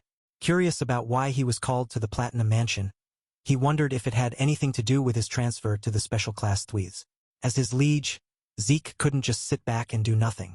Zeke had already set him up with everything he'd need at the academy, from semester exams and expected exam questions to training manuals and essential items. All he had to do was show up at Fafner's Breath and present the card to get the goods. He was also told he'd need his own personal sword in his 4th year, but Zeke had already taken care of that too. He just had to commission it from Fafner's Breath, and the price was already covered. With a vote of confidence, Zeke expressed his belief that he would follow in his footsteps. A mysterious figure declared their unwavering loyalty, vowing to live up to the expectations of their liege. Silence hung in the air, a brief pause that felt like an eternity. Realizing the intensity of the moment, the figure eased up, acknowledging that it had only been a minute. They vowed to rectify their behavior, bringing a touch of calm to the scene. The story shifted to the Argos Kingdom, lying at the northernmost edge of the central continent. Under the support of the royal family, the giant mountains had been divided into hundreds of regions, with shipping routes and bases constructed and managed. A series of calls echoed, directing someone named Zeke Murray to proceed to the next station, adding a sense of urgency and anticipation. Zeke Murray was congratulated on becoming an adventurer and instructed to submit his documents to receive his registration certificate. With a simple thank you, Zeke accepted his new role, marking the beginning of his adventure. Zeke figured that to operate in peace, he needed an adventurer's identification. He quickly grabbed a wig and a magic lens to complete his disguise. Going around as a Draker's would definitely make him stand out, and that was the last thing he wanted. With his new look ready, Zeke decided it was time to go on a treasure hunt. Zeke was relieved to have shared a caravan during the busy season. As he settled in, a fellow traveler greeted him with a cheerful "Hey bro." The traveler asked if Zeke was an adventurer too, eyeing his nervous demeanor. Zeke's new acquaintance noticed how nervous he seemed and asked if it was his first time heading into a dungeon. With a friendly smile, the traveler offered Zeke to join them on their adventure, asking if he wanted to go with them. The travelers boasted about their experience, warning Zeke about the dungeon's dangers and how one mistake could turn someone into Monster Chow. They casually mentioned how newbies like him were everywhere, making the place even riskier. They continued, saying the first party into the dungeon often took advantage of new adventurers, using them as monster bait or even selling them off to slave traders. Zeke listened, feeling a bit uneasy about the whole situation. Suddenly, Zeke had enough and told them to shut up, leaving the travelers taken aback and wondering what they did wrong. The travelers tried to backtrack, asking if they had offended him somehow. Zeke pointed out that there were monsters just 200 meters behind them to the left, seemingly a mob of orcs. He questioned if the place was really as safe as they claimed. The travelers laughed nervously, trying to reassure Zeke that the routes of the main branch Adventurers Guild were managed directly by the kingdom. They insisted that not even wild animals could get inside the safe zone, let alone monsters. Just as they thought they had reassured Zeke, the atmosphere shifted dramatically. A voice from the shadows pointed out something behind Zeke, causing a sudden wave of panic to ripple through the group. Zeke's eyes widened in shock as he turned around, his heart pounding with anticipation. The group held their breath, the silence growing heavier by the second. Zeke stammered, trying to make sense of the unfolding chaos, his voice barely above a whisper. The group braced themselves, their minds racing with possibilities of what could be lurking behind them. Just as the tension hit its peak, a desperate cry for help echoed through the air, making everyone jump. The group exchanged glances, their hearts pounding. This was not the time for hesitation. The presence of orcs in what was supposed to be a safe zone could only mean one thing: the base was not operating as it should. Major yikes. As if on cue, a voice confirmed their worst fears. Things were exactly as they had suspected. The situation was a total disaster, with chaos and destruction everywhere they looked. Even the Argo soldiers, known for their strength, seemed to have been overwhelmed. Yet, with this much manpower, most monsters wouldn't have stood a chance. What went wrong? A man surveyed the scene, his gaze sweeping over the devastation, trying to piece together the chaos. A fallen knight lay slashed, his armor no match for whatever had struck him down so brutally. And then there were the others, knights who had met the same grim fate, their assailant seemingly human but clearly something far more deadly. The man's expression darkened as he took it all in. This wasn't just a battle lost, it was a massacre, and whatever did this was still out there. Zeke eyed the slashed knight, the damage too deliberate, too clean for a monster attack. Someone wanted this to look like a wild beast's work, but the precision of the cuts told a different story. Rising to his feet, Zeke surveyed the scene.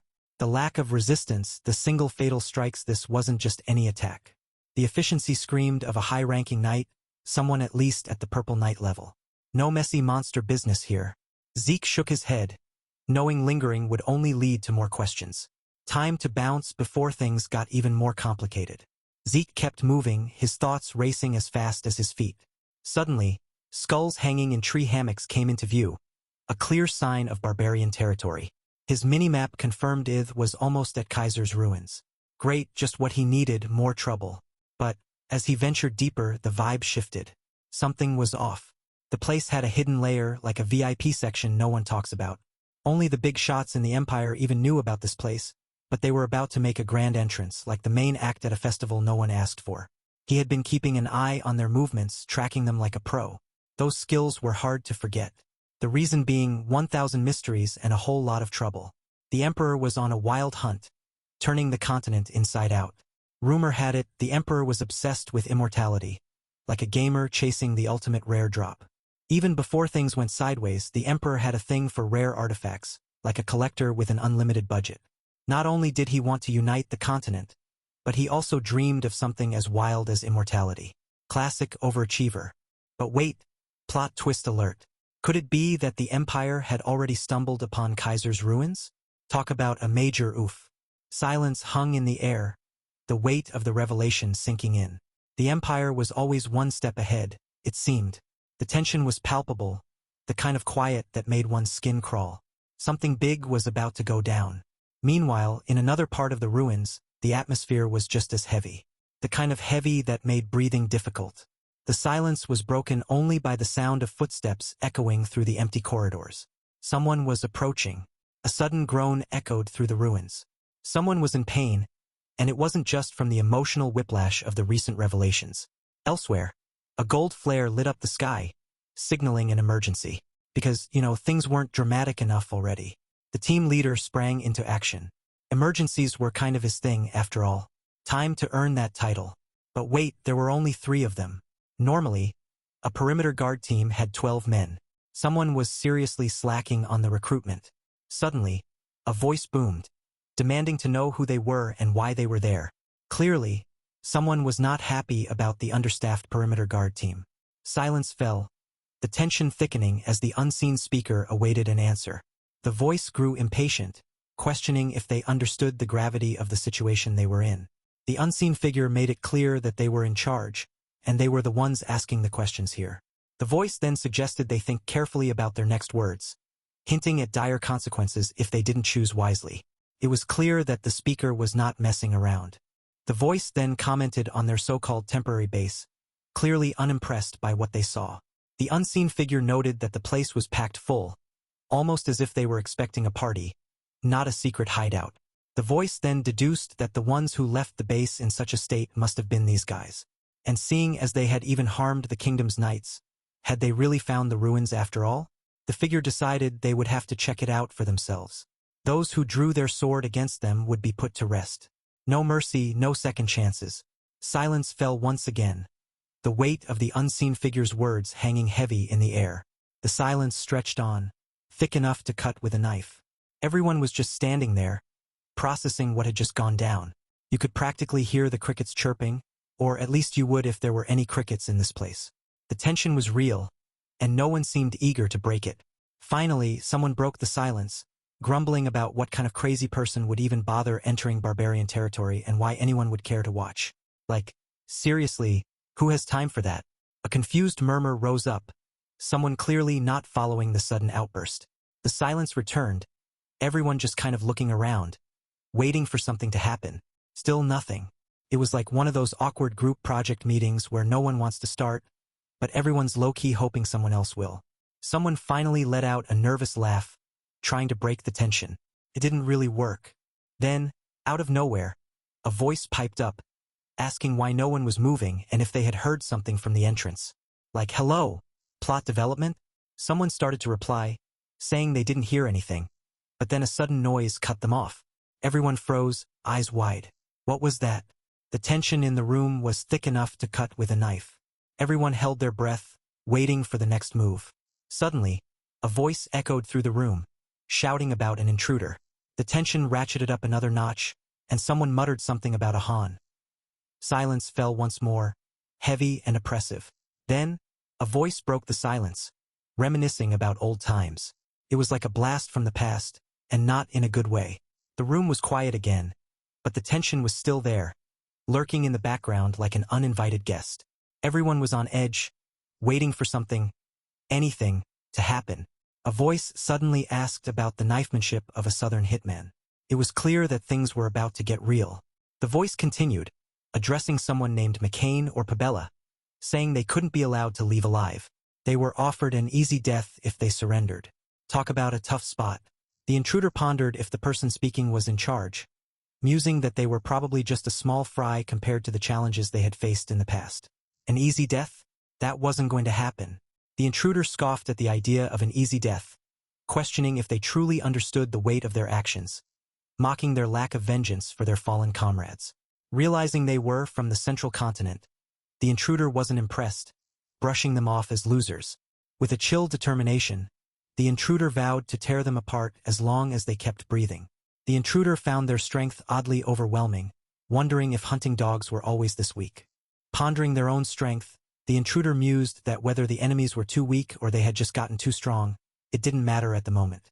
Suddenly, a skill activated mana reflection, shifting the dynamics of the battle. The intruder was taken aback by a sudden power outage, questioning if it was happening at such a crucial moment. The intruder was left baffled, wondering if this was some kind of mana interference from a dragon slayer. But that couldn't be, since the intruder was empty-handed from the start and hadn't used any aura either. His swordsmanship was more like southern knifemanship, definitely the style of a hitman. It had to be a simple malfunction. The intruder told himself not to panic, as power would be restored soon. Until then, he needed to focus on defense. Silence fell as the intruder tried to make sense of the situation. Suddenly, something caught his attention, making him whisper in confusion. What was this? The emperor sure was bold, going after the hero King Kaiser's ruins. It was hard to believe. Kaiser's Ruins? The intruder echoed in his mind, confusion growing. Frustration took over as the intruder exclaimed, "What were they talking about?" But then, a calming thought came, telling him not to worry. He could find it on his own. Suddenly, a voice echoed, trying to interrupt his thoughts, but it was too late. The voice stuttered, trying to explain that they didn't know anything, but it was clear that the damage had already been done. Silence fell, the weight of the situation sinking in. The air was thick with tension, the aftermath of the revelation hanging heavy. Moments passed, the gravity of the situation becoming more apparent. The scene shifted, the focus turning to a new development. A message appeared, attributing all the events to someone named McCain, a criminal organization from the south known for doing anything for money. A figure mused, confident that they could have covered their tracks using advanced skills, but chose to use a specific technique to leave a mark. They intentionally left McCain's unique warning, believing it was better to leave a clear mark behind. The Empire would think it was the work of the Southern Cartel, and any move they made would only serve to eliminate McCain, benefiting the figure either way.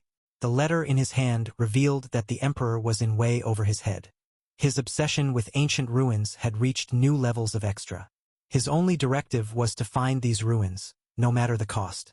The central continent was a given, but even the eastern regions in Ceasefire and the unexplored Dark Seas were under scrutiny. Hunting dogs were mobilized everywhere. There was even a hint of an ancient ruin. This meant the hunting dogs were already at the scale they were at before his regression. Yet, it seemed they hadn't found Kaiser's ruins. Zeke realized he needed to hurry, but a sudden flare caught his attention. Looking up, he saw a red flare lighting up the sky. Couldn't be anything good. A red flare was a signal for disaster. Zeke bolted through the forest, his heart pounding like a drum solo.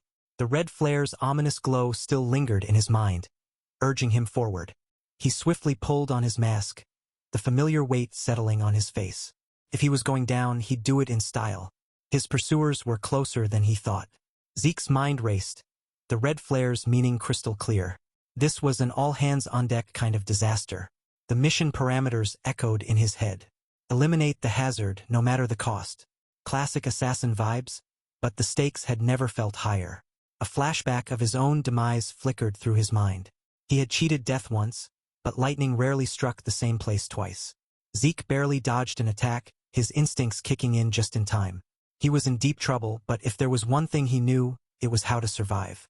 Just as Zeke thought he had the upper hand, he found himself completely surrounded by his enemies, their shadows looming over him like a bad case of Monday morning.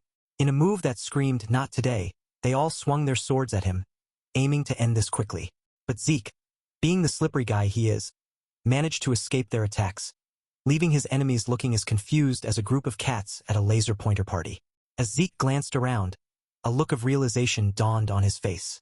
He knew it, this was all part of some bigger plan, and he was ready to face it head-on. But as Zeke stood ready, assassins emerged from the shadows, surrounding him in a tight circle. Looks like the party just got crashed. Zeke glanced at the map, frustration creeping in. This was turning into a real hassle. He knew he could escape, but doing so would ruin his plans to pin everything on McCain. Talk about a major plot twist. With a sigh, Zeke reached for his necklace. Couldn't be helped. He didn't want to use it here, but desperate times called for desperate measures. In a swift motion, Zeke blew the horn, the sound echoing through the air. Time to turn the tables. The assassins were totally caught off guard, their minds blown as they struggled to figure out what was happening. Before they could even process it, Zeke tossed a smoke bomb into the mix, sending them into a frenzy as they realized the sound was just a distraction. Zeke stood there with this wicked grin, looking like he was totally owning the situation. And then, poof, he vanished into thin air, leaving the assassins scrambling. The assassins were freaking out, trying to keep it together as they shouted orders to guard their positions and watch for any suspicious movements or shadows. Suddenly, one of them got slashed out of nowhere. They were totally confused, wondering how Zeke had pulled off his disappearing act and what that horn sound was really about. Just as they were trying to figure out what was going on, barbarians came crashing the party. The assassins were totally taken aback, wondering what was happening. They were sure they hadn't done anything to provoke the barbarians. One of the assassins tried to fight back, thinking they could take on one or two of them. But then they realized the barbarians were attacking en masse. The assassin yelled at the barbarians, calling them uncivilized brutes. The assassin's attack didn't even scratch the barbarian. They were shocked, wondering how the barbarian was so strong. Before they could even finish their thought, the barbarian punched the assassin's head clean off. Yikes, that escalated quickly. Another assassin saw the barbarian and was taken aback. They had never seen the barbarians so enraged before. They realized they were in serious danger with their current forces. In a desperate move, the assassin pulled out a flare, hoping to turn the tide of the battle. The assassin fired the flare, and suddenly, a voice boomed about withdrawing the absolute snare. Talk about dramatic timing. The barbarians paused, looking around as if trying to figure out what was going on. Even they seemed confused by the sudden turn of events. Seizing the moment, the assassins bolted, shouting for everyone to retreat. It was time to get out of there. But the barbarians weren't about to let them go that easily. They charged after them, ready to chase them down. Meanwhile, Zeke emerged from the dirt, looking a bit worse for wear but relieved. Phew indeed. He couldn't help but admit that the flare had been way more effective than he'd expected. Sometimes you just get lucky. A barbarian horn sounded in the distance, cutting through the chaos. It was a tool of war designed for moments just like this. Zeke knew all about it. He explained how the horn was created for efficient communication during battle. It was a barbarian thing and he seemed to know his stuff. Sitting with the chief, Zeke reminisced about his past life, where he'd somehow managed to befriend the Mohawken tribe. They had taught him how to make and use the horn. The signal he'd just sent? It was a big deal. People always thought barbarians were just uncivilized savages, but Zeke knew better. They had culture, history, and some seriously cool tech. Zeke glanced at the horn replica, shrugging. It was a one-hit wonder, but it had done its job. Time to find the real deal. With a burst of energy, Zeke dashed through the forest, his mind set on one thing: finding the real ruins. No more replicas, no more fakes.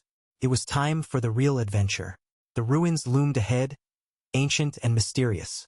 Zeke stepped inside, ready for whatever came next. Hiding behind a crumbling pillar, Zeke sighed. Seriously, it was always one thing after another. Couldn't he catch a break? A notification popped up, informing Zeke that he had discovered a fallen dragonborn corrupted by contaminated energy. Zeke raised an eyebrow. What even was a fallen dragonborn? And judging by the minimap, it was behind that door up there. But something felt off.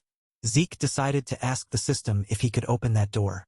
The system confirmed his request and connected to the control system. Time to see what was behind door number 1. As the door creaked open, the system chimed in with its usual robotic charm, announcing their arrival at the home of the hero King Kaiser. No grand fanfare, just a simple confirmation that they had officially entered the big boss's turf. But surprise, surprise, the welcome committee wasn't exactly rolling out the red carpet. Instead, the Fallen decided to crash the party with a not-so-friendly attack. Zeke sighed, realizing he couldn't just stroll past these foes like they were NPCs in a low-budget game. Time to bring out the big guns, or in this case, the dragon-slaying arts. With a burst of speed, Zeke bolted into action, his movements a blur as he prepared to face whatever came his way. Using his signature shadowless steps, Zeke dodged every attack with the grace of a seasoned gamer avoiding lag spikes. Each move was precise, each step calculated, as he effortlessly evaded the onslaught. Zeke wasn't done yet. With a plan forming in his mind, he aimed to interfere with the creature's view using his shadowless steps, hoping to reach the entrance swiftly. Just a little further and he'd be safer, so he thought. But plot twist. A dragonborn mouth appeared out of nowhere, ready to turn Zeke into a quick snack. Not the best surprise, to say the least. And as if things couldn't get weirder, the creature had clothes in its mouth. Fashion choices aside, this was not the time for a laundry day. Zeke wasn't about to give up. Channeling his aura, he prepared for a counterattack. The glow around him intensified, signaling he was about to bring the heat. With a swift and precise motion, Zeke executed a dragon head severance. The creature let out a roar as Zeke's attack landed, proving his skills were no joke. Blood splattered onto Zeke, leaving him wondering if the creature's blood was acidic. Because, that would just add insult to injury. Just as Zeke was about to panic, his healing factor skill activated, saving him from a potential acidic meltdown. He couldn't help but think, seriously, a monster with acidic blood and 9 heads? What was next? A unicorn with laser eyes. And there it was, in all its terrifying glory, the 9-headed dragon, Hydra. Zeke was really going to need that healing factor. Zeke barely managed to block the Hydra's crushing blow with his sword. The sheer force of the impact sent shockwaves through his arms, threatening to knock him off his feet. The Hydra's strength was overwhelming, and despite his best efforts, Zeke found himself slammed into the ground, the wind knocked out of him. As Zeke looked up from the ground, he couldn't help but wonder how this was supposed to be dragon slaying. Felt more like getting his butt kicked. He remembered that in this age where dragons were extinct, dragonborn monsters were said to be the most similar to dragons. But his attacks weren't working on it at all. No matter how much he tried to take it down, it healed immediately. Talk about frustrating. He knew it, taking it down with his current skills was too much for him. Zeke glanced at the door, estimating it to be about 30 meters away. If he could just make it there, Maybe he could find a way to turn the tables on this beast. With a swift motion, Zeke drew his sword, his mind racing as he called out to the system, desperate for a way to turn the tide. He commanded the system to close the door, hoping to buy himself some time. The door to the home of the hero King Kaiser slammed shut, sealing Zeke inside. The system's voice echoed in his mind, confirming that the door had been closed. Zeke plunged his sword into the ground, and light erupted through the cracks, illuminating the darkened room. He channeled his energy, activating the Gale Art's fifth form, a powerful technique that could turn the battle in his favor. A gust of wind split the air, creating an opening for Zeke. He saw his chance and took it, bolting towards the door. With a grin, Zeke thought to himself that he might just make it out of this alive. He wasn't about to let this opportunity slip away. Zeke glanced back, relief washing over him as he realized he had made it. But then his expression shifted, remembering something crucial. The Hydra. He had almost forgotten about the Hydra.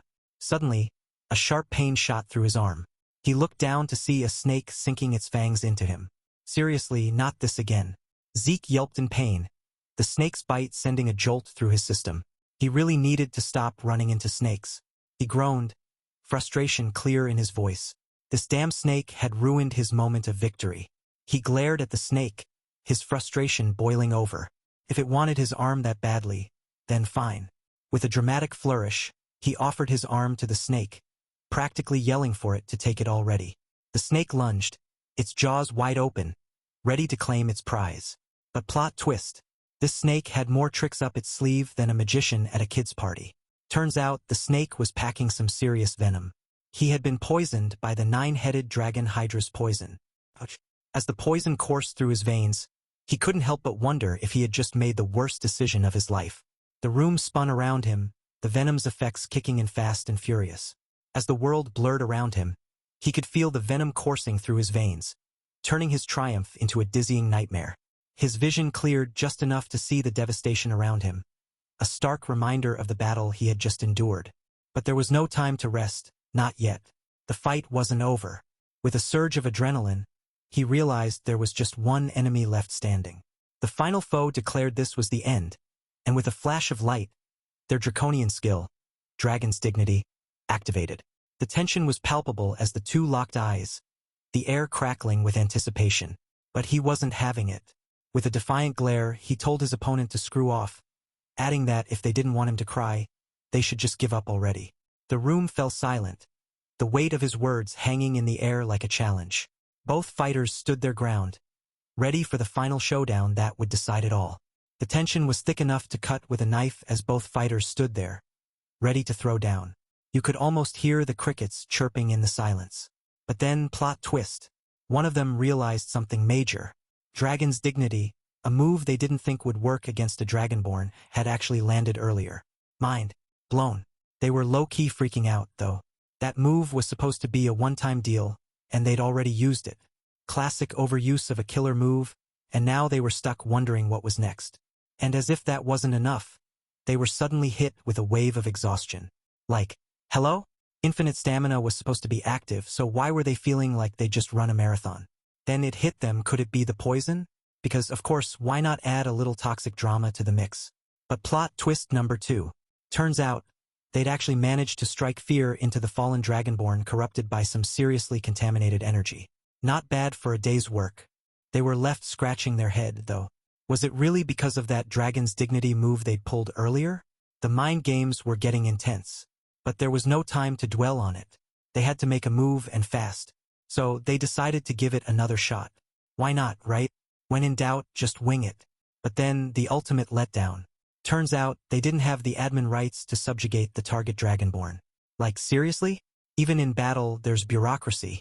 And just like that, the moment was gone. No epic victory. No dramatic finish, just a big ol' access denied. The system hit him with an, "I lack administrator authority" message. Like, seriously?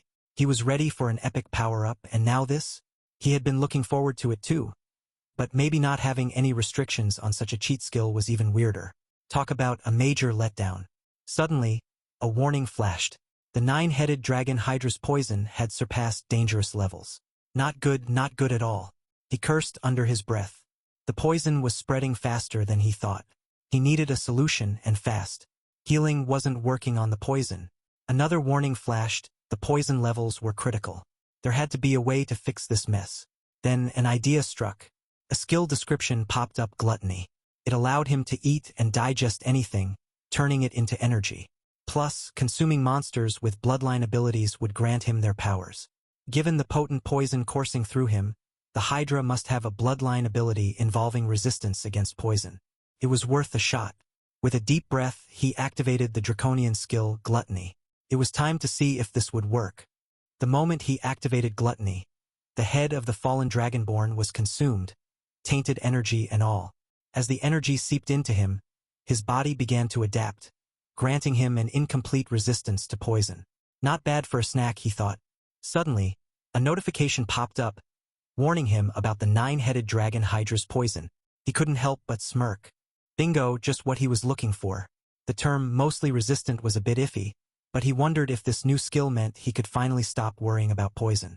Like, at all? That would be pretty sweet. And as if that wasn't enough, his gluttony skill, which had been stuck at beginner for what felt like forever, finally leveled up. Expert level, baby. He pondered if it was because he had absorbed an elimination target life force. The system must have been feeling generous, tossing him a bonus for taking down that corrupted beast. A new notification confirmed his suspicions. Subduing a system-designated monster came with extra rewards. Useful info, indeed. He was starting to feel like he was getting the hang of this. With the Hydra's poison no longer a threat, he decided it was time to get moving. No more holding back, it was time to make some real progress. With the poison no longer a concern, he was ready to make some serious progress. But first, a quick flashback to set the mood. Like any hero worth his salt, Kaiser's life was a struggle right from the start. Thanks to an evil mage's schemes, he was separated from his parents and left to fend for himself in a forest. Talk about a rough childhood. Everyone from the central Kanitsmani knew the legend of how Kaiser's journey began. These days, there were barely any documents left about it, leaving it all as just a so-called legend. But plot twist, the ruins of Kaiser were way smaller than what the books had led him to believe. He never expected that the ruins of Kaiser would turn out to be the Kronos Kingdom itself. Talk about a major downgrade. Reflecting on it, the Dragonslayer's home had a certain vibe, almost like a major throwback to simpler times. Suddenly, the entrance to the hero King Kaiser's domain appeared, as if the ruins themselves were inviting him in. Stepping inside, his eyes widened at the sight. Could this be the legendary technique of hero King Kaiser himself? Confusion set in as he tried to make sense of what he was seeing. None of this made any sense. A sudden warning echoed, stating he couldn't leave until he completed a linked quest. A voice boomed, demanding to know who he thought he was. The quest was clear: acquire the wisdom of hero King Kaiser from the remnants of his presence in the ruins. The reward? Fairy Monarch Tears. No time limit, but no way out until it was done. Zeke stood there processing the quest details. The reward for all this trouble? Fairy Monarch Tears. He couldn't help but wonder if this was some kind of cosmic joke.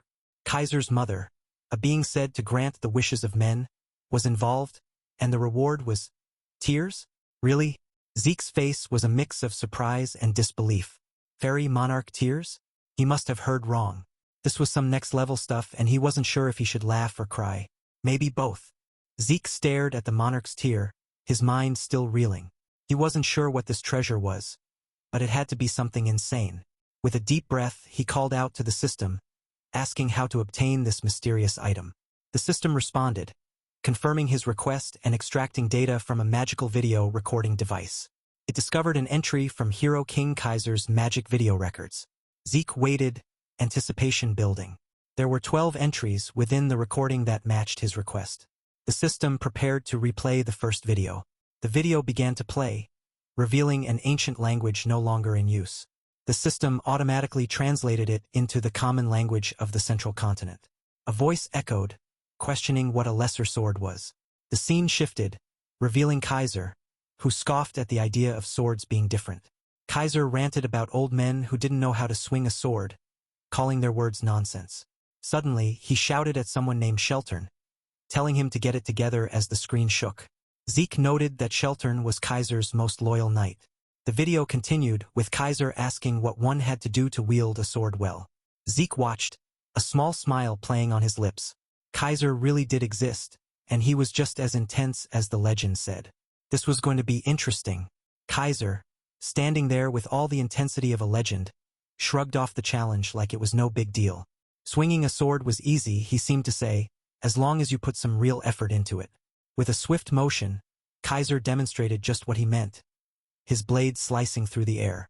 Sure, you might wonder how much effort was really needed, but he had a goal in mind and was ready to show it. The main character felt the sharp sting of Kaiser's cut, the sudden pain making it clear this was no joke. Sweat poured down as he stumbled back, the weight of that strike hitting harder than expected. Kaiser wasn't messing around. Kaiser stood there, calm and collected, like he hadn't just sent someone flying with a single swing. No biggie. Zeke, still reeling, knew he needed to see that again. There was no way he was letting that slide. He quickly requested a replay, needing to break down every second of what just happened. The system confirmed, ready to roll it back. It had been about 4 days since he locked himself in to train, but after that, he knew he had to step it up. After stepping up his game, Zeke found himself staring at 3 doors across the entrance. Like, why did everything have to be so extra? The first room turned out to be a food storage container. Not exactly the training ground he was hoping for, but hey, a man's gotta eat, right? Zeke realized this room was a training room meant for Kaiser's successor. Perfect, he could focus purely on training and swinging his sword without distractions. With determination, he started mimicking the forms he had seen, pushing himself to the limit. Suddenly, a notification popped up.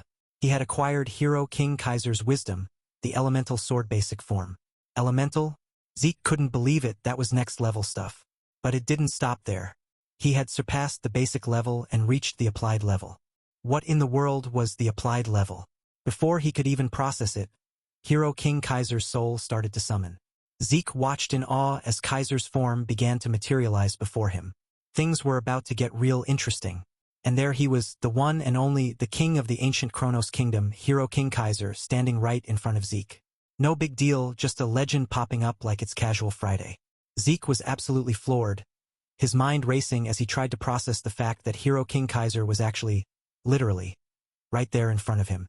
This was not something he had ever expected to happen. Kaiser, with a swift and fluid motion, drew his sword, the blade gleaming as it caught the light. The atmosphere suddenly became charged with anticipation. Before anyone could react, Kaiser's command echoed through the room, demanding that Zeke stand up. The sheer force of his presence had sent Zeke flying with just a guard, leaving everyone in shock and disbelief. Kaiser's voice boomed again, questioning how Zeke could ever hope to learn anything with such lackluster skills. The knights around them were visibly shaken, pounding the ground in frustration and lamenting the sight before them. Confusion filled the air as everyone wondered why Kaiser had suddenly attacked. Was this some kind of test to confirm Zeke's abilities? The tension was palpable, and the stakes had never been higher. The room fell silent, the weight of the moment pressing down on everyone. Kaiser's sudden attack had left everyone in shock, the air thick with tension and unanswered questions. Zeke stood there, his mind racing. What was happening? Why was Kaiser attacking him? This wasn't part of any test, was it? As if reading his thoughts, Kaiser's next words echoed in the room, dripping with sarcasm. He wasn't here to test Zeke. He was here to take him down once and for all. Zeke's heart pounded in his chest. Could he really fight against Kaiser? The man was a legend, a monster in battle. This wasn't looking good. The silence stretched on, the tension coiling tighter and tighter. Everyone was holding their breath, waiting for Zeke's next move. But the answer was clear. Zeke couldn't fight Kaiser. Not yet, at least. He needed more training, more power. He needed a miracle. Just as despair began to set in, a voice rang out. It was him, the Hero King, stepping into the fray. The Hero King strode forward, his presence commanding and powerful. He wasn't about to let Kaiser have his way. The Hero King confronted Kaiser, his voice steady and strong. He asked about Kaiser's past, about his connection to Shelton, and the mysterious power he wielded. This was about to get interesting. The Hero King narrowed his eyes, sensing something off. Was this power connected to Aurora? The plot was thickening faster than a viral meme. Kaiser just stood there, smirking like he knew a secret no one else did. The tension was real, and the Hero King was not here for it. Or maybe not. The Hero King was low-key freaking out. Kaiser was way too strong, and the vibes were all over the place. What was his deal? But Kaiser wasn't about to let the Hero King's confusion slide.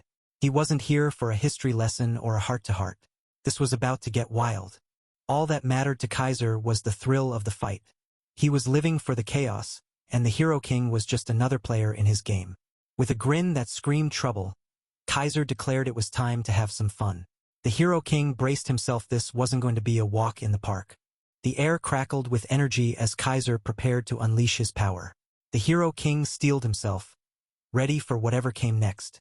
Kaiser's power surged, the air humming with anticipation. The Hero King braced himself, wondering if this was Kaiser's way of proving his title. The tension was real, and Kaiser was taking things to a whole new level.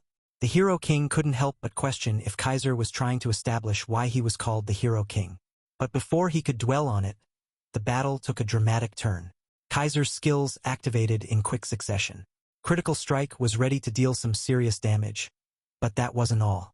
Dragon Claw, a draconian skill, roared to life, adding a fiery twist to the mix. The Hero King was left in awe, struggling to process what he was seeing. How was Kaiser wielding draconian powers despite not being a dragonoid? The Hero King couldn't help but wonder if Kaiser was hiding more than just a few tricks up his sleeve. The battle was far from over, and the stakes had just gotten higher. The battle was far from over, and the stakes had just gotten higher. The tension was so thick you could cut it with a knife. Someone couldn't believe what they were seeing, muttering about an elemental force like it was the latest plot twist in a drama series. Silence hung in the air, heavy and full of anticipation. It was one of those moments where you could hear a pin drop, if pins were still a thing in this high-stakes showdown. The calm before the storm continued, each second stretching out like an eternity. It was the kind of pause that made everyone hold their breath, waiting for the next big thing to happen. Still, the silence persisted, like that awkward pause in a group chat when someone drops a bombshell and everyone is trying to figure out how to respond. The tension was palpable, the kind of quiet that made you want to scream just to break the silence. It was intense, to say the least. Suddenly, confusion broke through the silence. Someone let out a bewildered huh, like they had just realized they'd been reading the wrong manga this whole time.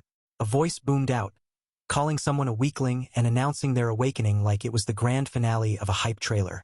No chill, just drama. The air was thick with tension, the kind of moment where you know something big is about to go down. It was like waiting for the season finale of your favorite series.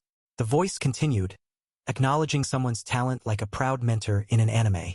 It listed off abilities like they were checking off a shopping list: Sheltern's talent, draconian powers, and even elemental force. Someone was seriously stacked in the powers department. The voice paused, and a sense of disgust filled the air like a bad smell. It revealed that part of someone's soul was stuck in the spirit realm, like a sock lost in the laundry. Confusion filled the room as the news hit like a plot twist in a late-night anime binge. The voice explained that despite having a human body, someone had managed to overcome the wall of death, and their ability to force made sense now.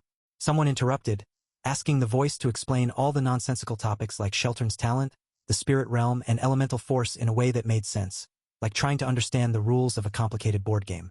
The voice hummed, considering the request like a teacher pondering how to explain calculus to a kindergartner.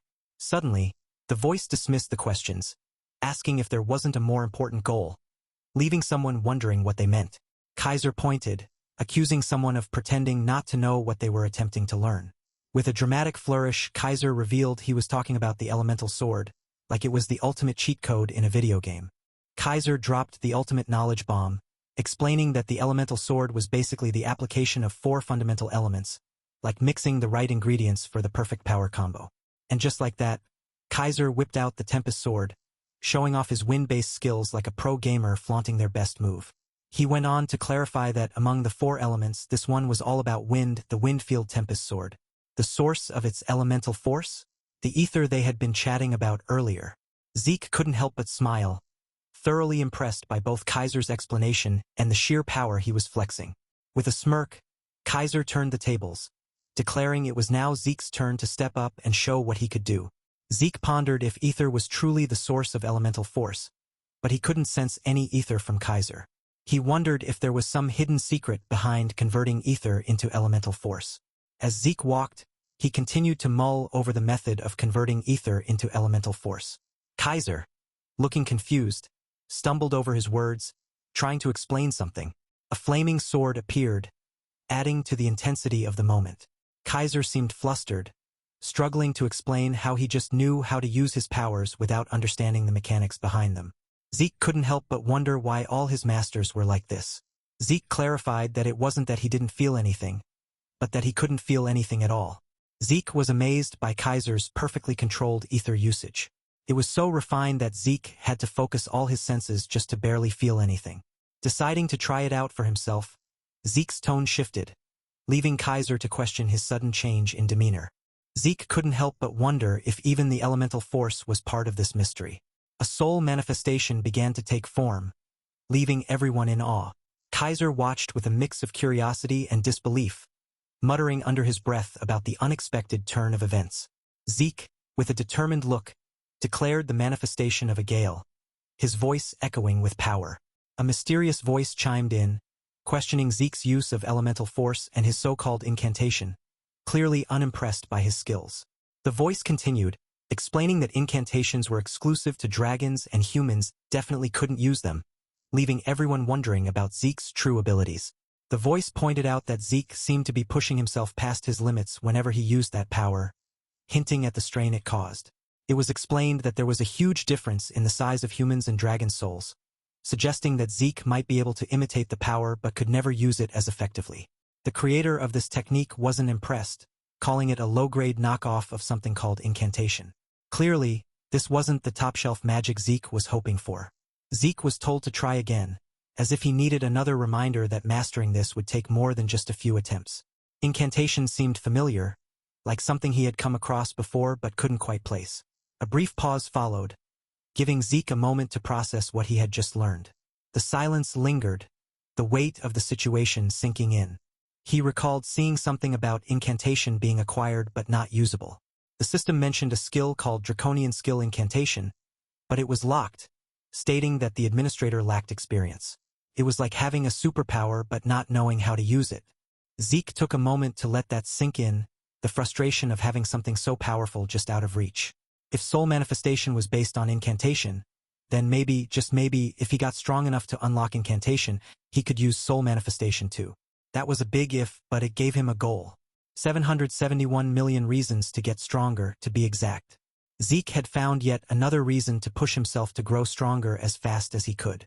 A voice urged him to hurry up and get back on his feet, and with a shaky response, he complied.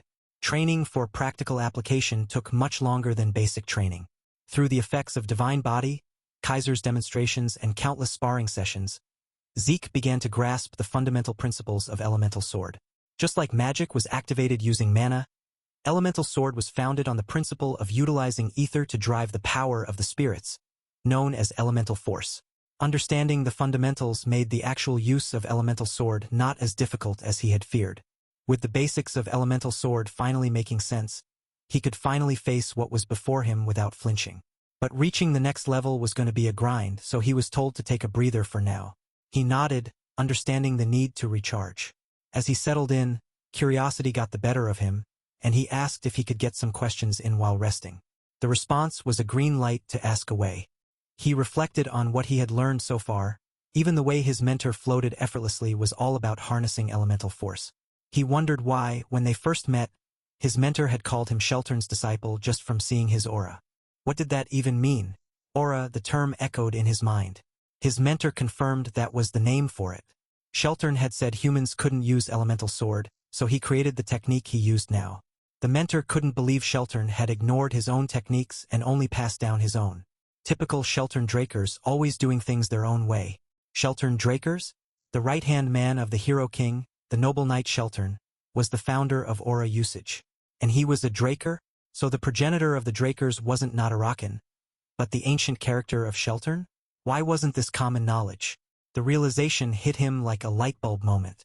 He finally got it, but that just led to more questions. What even was this spirit realm where spirits supposedly lived?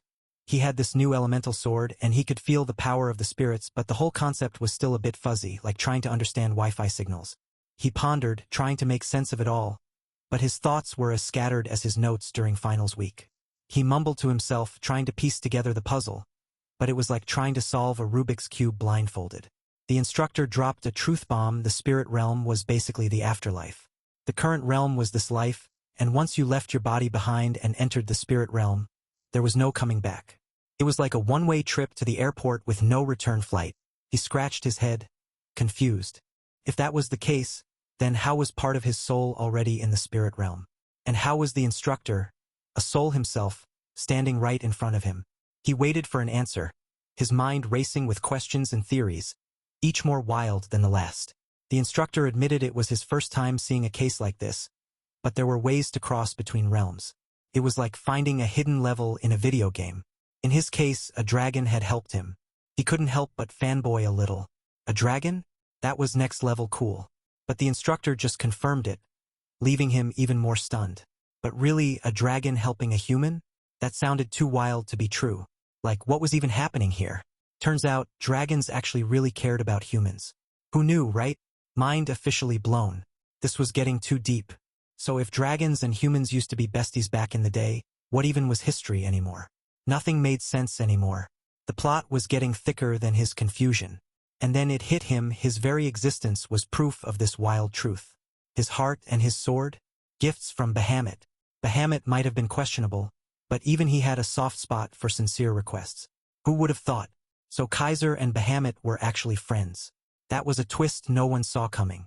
But maybe keeping the whole subjugation thing on the down low for now was the smart move. As the realization hit, it turned out there had been a misunderstanding all along.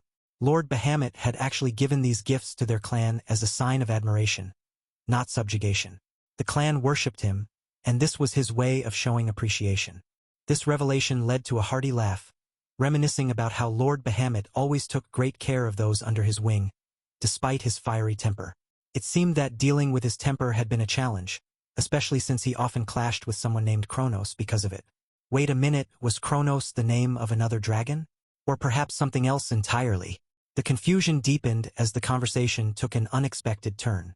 It turned out that Kronos was indeed someone significant. Lord Bahamut had mentioned him often, and it seemed that the kingdom's name might have been inspired by him. The story went that while someone was racking their brain for a name, Lord Bahamut was leisurely sipping tea, and so the kingdom was named after Kronos. The idea of a dragon drinking tea was amusing, and it was confirmed to be a form of polymorph. The reaction was muted, almost as if this was expected. The truth was, the name was chosen so that Kronos would be remembered for generations to come. Still, there was a sense of something left unsaid, a lingering thought that hung in the air. The conversation seemed to pause, leaving room for reflection and the weight of the revelations to sink in. The silence stretched on, thick with unspoken thoughts, as if the air itself was holding its breath. Everyone seemed to be lost in their own world, processing the weight of the revelations that had just been dropped. You could almost hear the gears turning in their heads, trying to piece together the puzzle that had just been presented to them. The atmosphere was heavy, the kind of heavy that made you want to break out some popcorn and wait for the drama to unfold. Then, out of nowhere, it was revealed that the ancient figures were so powerful because they had dragons on their side, like the ultimate power-up in a video game. But wait, plot twist. If dragons and humans were once best buds, what caused the rift between them? And why did it feel like they were about to find out? Someone had apparently waited over 2,000 years for a successor, but now they were being told to chill and wait a bit longer. The sass was real and the shade was thrown. The final course of this historical drama was about to be served, and everyone leaned in, ready to take a bite. But plot twist number 2. It seemed like the final boss was about to dye their hair against the main character. Because, that's what you do when you've been waiting for 2,000 years. But just changing his hair wasn't going to cut it. The vibe around him shifted, like when your Wi-Fi suddenly decides to work at full speed. So he decided to spice things up with some new rules. No more eating, sleeping, or basically anything fun from now on. And the duel? Oh, it's going to be a marathon. Like, until he says so kind of marathon. Also, Kaiser dropped another bombshell. Only elemental swords of the same element as his are allowed. Zeke, not impressed, asked what happens if he breaks these rules. Kaiser wasn't messing around. He unleashed a massive flame field, like he was trying to set a world record for the biggest bonfire ever. But Zeke blocked it because of course he did. Kaiser, looking all intense, asked if he really thought he could break the rules. Kaiser then dropped another line. If Zeke had more than one life, he was free to try. Like, thanks for the permission and all. An elemental sword, powerful and ancient, splits into 4 distinct elements. The first one, fire, ignites the scene with a fierce glow. Suddenly, the surroundings transform into a vast field of flames, the heat intense and all-consuming. The fire spreads rapidly, creating a sea of flames that threatens to engulf everything in its path. But the main character isn't having it. With a swift move, they block the flames, standing firm against the fiery onslaught. Just as the fire subsides, the scene shifts dramatically. The element of steel takes over, transforming the battlefield into a metallic landscape. Out of nowhere, Kaiser appears, soaring through the air with an aura of intimidation. The main character braces for impact. Kaiser strikes, but the main character is ready. They block the attack, the clash of steel ringing out as the two forces collide. With a swift counter, the main character sent Kaiser flying back, the force of the blow echoing through the air. Kaiser skidded across the ground, his body leaving a trail in the dust. But Kaiser wasn't done yet. In a flash, he retaliated, his blade grazing the main character's cheek. A thin line of blood trickled down, a stark contrast to his determined expression. The battlefield shifted abruptly. The main character found himself in a vast, open field, the wind howling around him, whipping his hair and clothes wildly. Nature itself seemed to be reacting to the intense clash. Kaiser lunged again, his sword gleaming under the sunlight. But the main character was ready, his blade intercepting Kaiser's strike with a resounding clang. Harnessing the power of the wind, the main character channeled it into his sword. The blade shimmered with an ethereal glow as he launched a swift and precise attack towards Kaiser. Suddenly, the environment morphed once more. The wind died down, replaced by the gentle lapping of water against the shore. They now stood in a serene, watery field, the calm waters reflecting the fierce battle above. The watery field around them wasn't just a pretty backdrop. It was a balanced battleground, perfect for both attack and defense. The calm waters belied the storm of battle about to unfold. Kaiser wasn't about to just stand there and look pretty. With a swift motion, he parted the water like it was the Red Sea, ready to make his move. Zeke wasn't having the best day. He found himself cut and confused, frustration bubbling up. He should have had the upper hand in both power and range, yet something wasn't adding up. The gap between them felt insurmountable, and he couldn't quite put his finger on why. Before Zeke could dwell on it further, a sword came out of nowhere, smacking him right in the head. He yelped, more surprised than hurt, wondering what on earth that was for. Kaiser wasn't having any of it, scolding Zeke for not understanding the difference between the power of a waterfall and just water. Zeke, ever the stubborn one, shot back that it should be fine as long as he unleashed the right attribute. Kaiser explained that with the other fields, one needed to manifest the right attribute and wield it with all their force for its power to come to life. But with water, it was all about fluidity. He emphasized that fluidity would always trump strength, asking Zeke if he understood. Then, with a firm tone, he ordered Zeke to try again. Zeke was frustrated, wondering what kind of nonsense Kaiser was spouting. How could fluidity possibly win against strength? A flashback hit Zeke, transporting him back to a moment he'd rather forget. He remembered losing something precious because he lacked the strength to protect it. To survive, he had to adhere to his convictions. In order to adhere to his convictions, he had to become stronger. Back in the present, Zeke's thoughts were interrupted by the clash of swords. He couldn't understand what Kaiser was trying to teach him. Zeke snapped back to reality, his mind racing. He wondered if Kaiser was just messing with him during their duel. Zeke blocked the water blade, still wondering if Kaiser was just messing with him. As he slid back, Zeke realized this duel had been going on for way too long. Shivering, he admitted to himself that he had stopped keeping track after the 15th day. Facing Kaiser, Zeke thought it should have been at least a month since this insane duel started. Endlessly fighting without any food or rest had made him realize that infinite stamina wasn't all-powerful, especially against a monster like Kaiser. Kaiser attacked again, his relentless assault pushing Zeke to his limits. Their water blades clashed, the force of the impact reverberating through the room. Zeke was overtaken, his strength failing him. The floor was slippery, making it even harder to stand his ground. In a final struggle, Zeke slipped, his body giving out on him. As Zeke slipped, his body giving out on him, the world around him erupted. A massive water explosion burst forth, threatening to consume everything in its path. But Zeke wasn't going down without a fight. With a surge of determination, he managed to parry the heavy water attack, his sword clashing against the force of the water. A smile crept across his face, the adrenaline of the moment fueling his resolve. Gripping his sword tightly, he prepared for whatever came next. As the battle raged on, Zeke began to understand the deeper meaning behind Kaiser's words, the pieces of the puzzle starting to fit together. With a newfound clarity, Zeke realized he needed to control the blade's arc, to flow like water and break the chains holding him back. It was time to create his own path, to forge his own destiny. Zeke took a deep breath and channeled his newfound clarity into action. With a fluid motion, he summoned a shimmering sword of water, the blade glistening as it arced through the air. Moving like a river unleashed, Zeke flowed towards Kaiser, his strikes seamless and precise. In that moment, he felt an incredible connection, as if he and the world around him were one. No cap, it was like he was in the zone, totally vibing with the universe. As the dust settled, Zeke and Kaiser stood facing each other, a mutual respect passing between them. Slowly, smiles spread across their faces, a silent acknowledgement of the growth and power they had both achieved. With a swift motion, Kaiser blocked the incoming water attack, his focus unwavering. The main character, caught off guard by the sheer force, stumbled and fell to his knees. Kaiser couldn't help but smile, a mix of satisfaction and anticipation playing on his face. Both fighters readied themselves, the tension between them almost palpable as they prepared for their next move.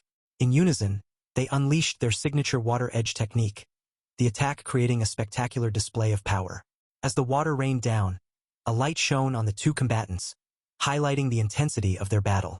When the dust cleared, Kaiser stood tall and victorious, while the main character found himself on his butt, looking up in disbelief. Kaiser stood over the main character, who was sprawled out, looking like he had just taken a quick nap on the battlefield. With a tone of approval, Kaiser declared the fight magnificent, praising Zeke Draker as the embodiment of his teachings. Zeke slowly came to, blinking away the stars as he wondered if he had just taken an unplanned nap. Realizing this was his second time losing consciousness, he couldn't help but feel a bit embarrassed. His mind flashed back to the first time this happened, during his intense duel with Duke. The memories were not exactly his favorite throwback. A mechanical voice echoed in his head, informing him that his excessive use of skills had led to fatigue beyond the allowed limit. His consciousness was about to be forcibly shut down, whether he liked it or not. The only difference this time was that he didn't have the system to blame for his blackout. It was all on him, and that realization stung a bit. As Zeke turned his head, he mused that this was the first time since his regression that he had passed out due to pushing his body's limits. His gaze landed on Kaiser, or rather, where Kaiser had been. A single stone lay on the ground, the only remnant of their intense battle. The room around him was in shambles, a testament to the power they had both unleashed.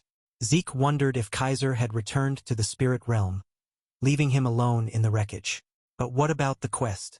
He had managed to use Waterfield decently that last time, so maybe it wasn't a total loss. As if in response to his thoughts, a notification appeared before him, marking the completion of his linked quest. Zeke couldn't help but feel a sense of accomplishment wash over him, despite the state he was in.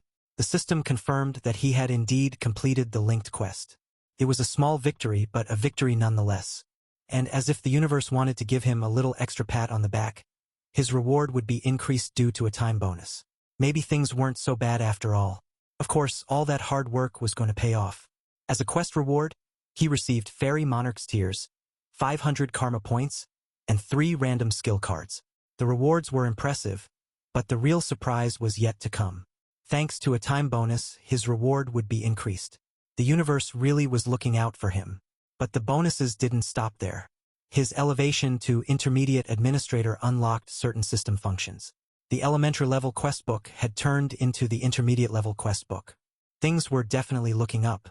An item hotkey slot had been unlocked, and the minimap's portal transportation function was now available. Convenient much? The administrator's soul had seen growth, and due to the soul's growth, the seal on Bahamut's heart had been partially unlocked. Current seal percentage 90%. Progress was progress, no matter how small. Looking at the intermediate rank administrator status window, it was clear that he had come a long way. Name Zeke Draker. Class Immortal. Unique indeed. The titles and authorities were impressive, but the list of system functions and skills was extensive. There sure were a lot of them. Reading through all of it was going to be a lot of work. But first, he needed to look at the seal percentage. Upon first absorbing Bahamut's heart, it was at 95%. Back then, he had tried to unlock the seal immediately, but the system blocked it. Of course, he was well aware of what it meant to face a power he couldn't handle. This must mean that, given his current abilities, he could only handle 10% of it. Whether it be incantation, which he couldn't unlock through points alone, or draconic control. It might be related to the seal percentage. He had a feeling that unlocking more of his potential would unlock more of Bahamut's power. Back then, he had tried to unlock the seal immediately, but the system blocked him. It was a harsh reminder of his limitations. But he had come a long way since then. He was well aware of what it meant to face a power he couldn't handle. This must mean that, given his current abilities, he could only handle 10% of it. It was a humbling thought. Whether it be incantation, which he couldn't unlock through points alone, or draconic control, it might be related to the seal percentage. He had a feeling that unlocking more of his potential would unlock more of Bahamut's power. It was a goal worth striving for. He knew he had to keep an eye on his progress. The next step was to check out those random boxes he had received. As a quest reward, he had scored an elevation in administrator rights, 500 karma points, and 3 random boxes. Not too shabby. He wondered what could be inside those boxes. Maybe something useful, maybe something not so much. But first, he had to check out the other loot he had managed to get his hands on. He was sure that he could sell the SIL 113S lulls to a mage for a good price. On top of that, he had managed to get boots and lower body armor to match with the gauntlets he already had. It wouldn't be long until he had a full set. He was getting closer to being fully geared up. And then there were the random skill cards. He was curious to see what they held. He guessed, judging by the name, that they contained skills. It was time to find out. Opening the random skill cards, he found that he had received Static Discharge, a rank C skill that allowed him to generate electricity and give a target an electric shock through touch. Not bad. Next up was Flashbang, a rank C skill that shot condensed energy which then exploded, generating a bright light that disabled vision. Useful. Lastly, he had received Dissonance, another rank C skill. All the skills he received were rank C, but he wasn't really complaining. If he could get high-ranked skills for free, there would be no point to all the hard work he had put in so far. He activated Static Discharge, curious to see what a rank C skill could do. The air around him crackled with energy as electricity danced at his fingertips. He could feel the power surging through him, ready to be unleashed. This was rank C? The power was alright, considering its rank. He could see the potential, the different ways he could use this skill to his advantage. If he used Flashbang and Dissonance together, he was sure he could produce something that surpassed the effect of the artifact he used during the Great Advancement exam. He also thought he had unlocked more system functions by raising his administrator level. And there it was. Item hotkey slot. Use items in the slot just like a skill. That could come in handy in an emergency. But since he had healing factor and infinite stamina, he wouldn't need any healing potions.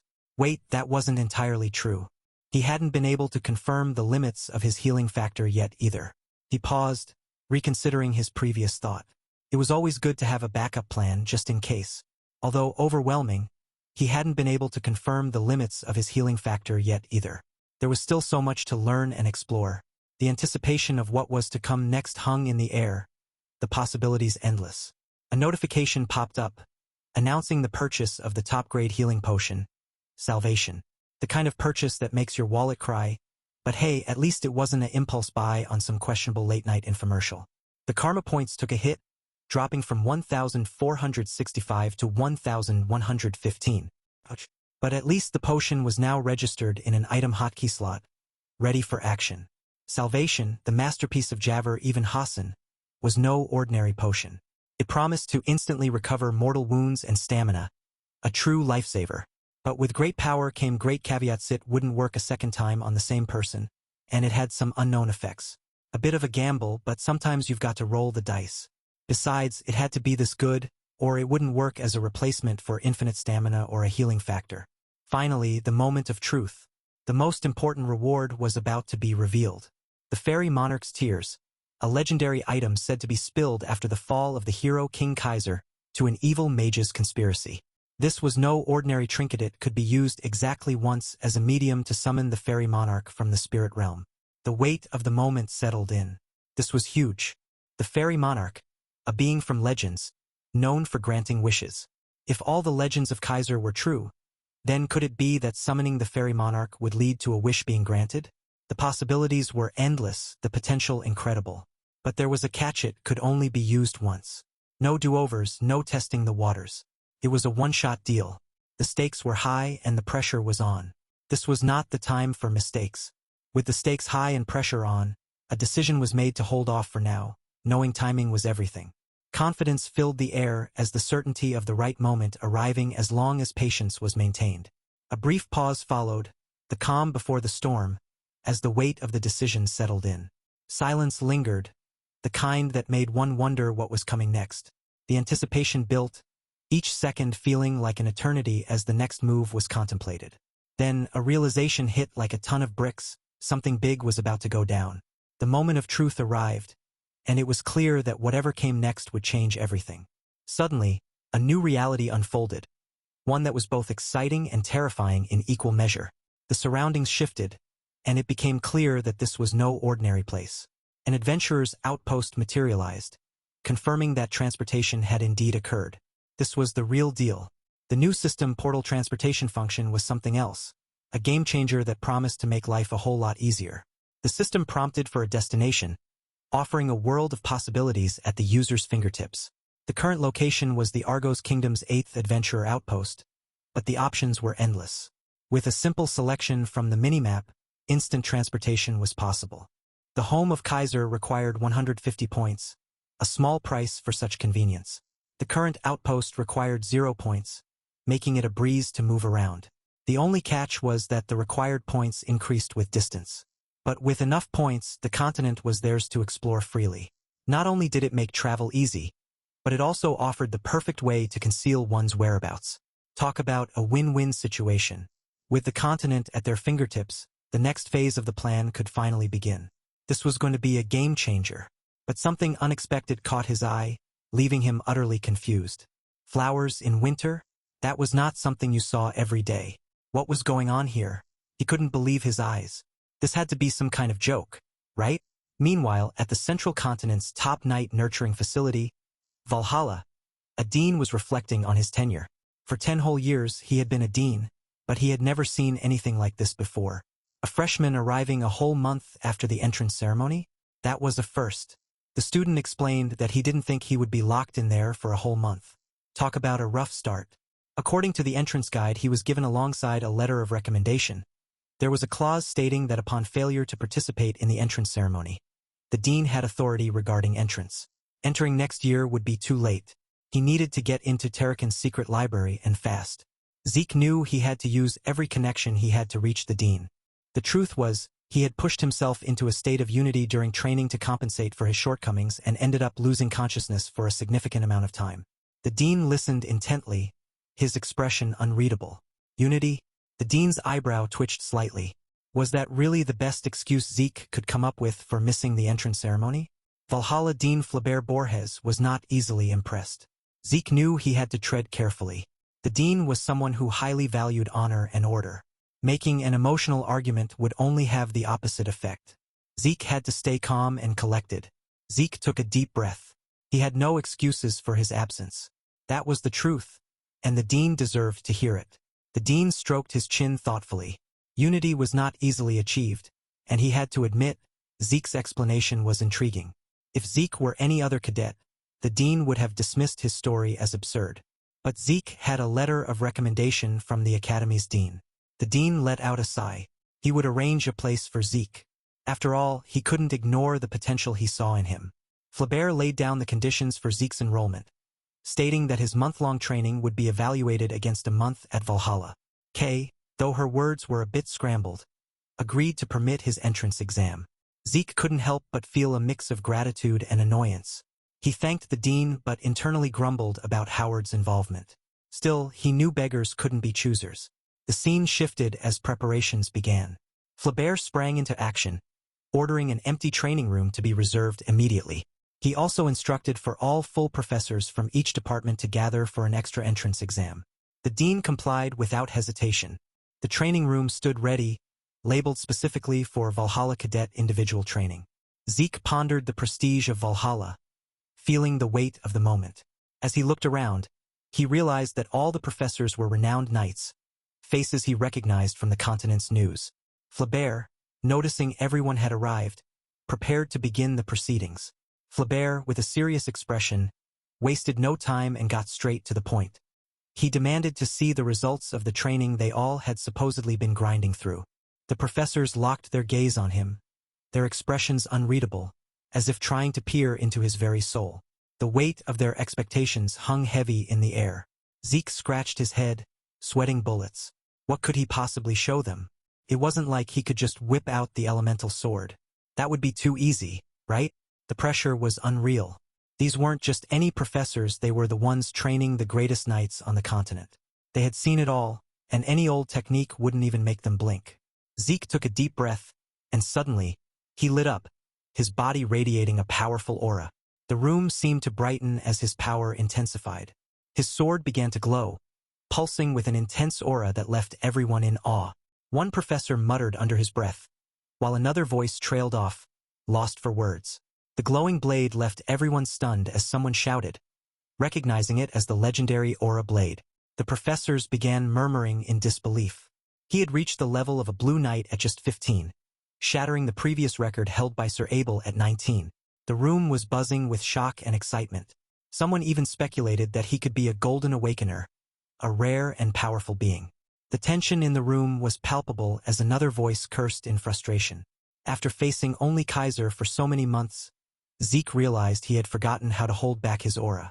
The power within him was overwhelming, and he struggled to contain it. Despite the commotion, Zeke felt a sense of relief. It seemed that the professors only thought of him as being at the level of a Blue Knight, unaware of his true potential.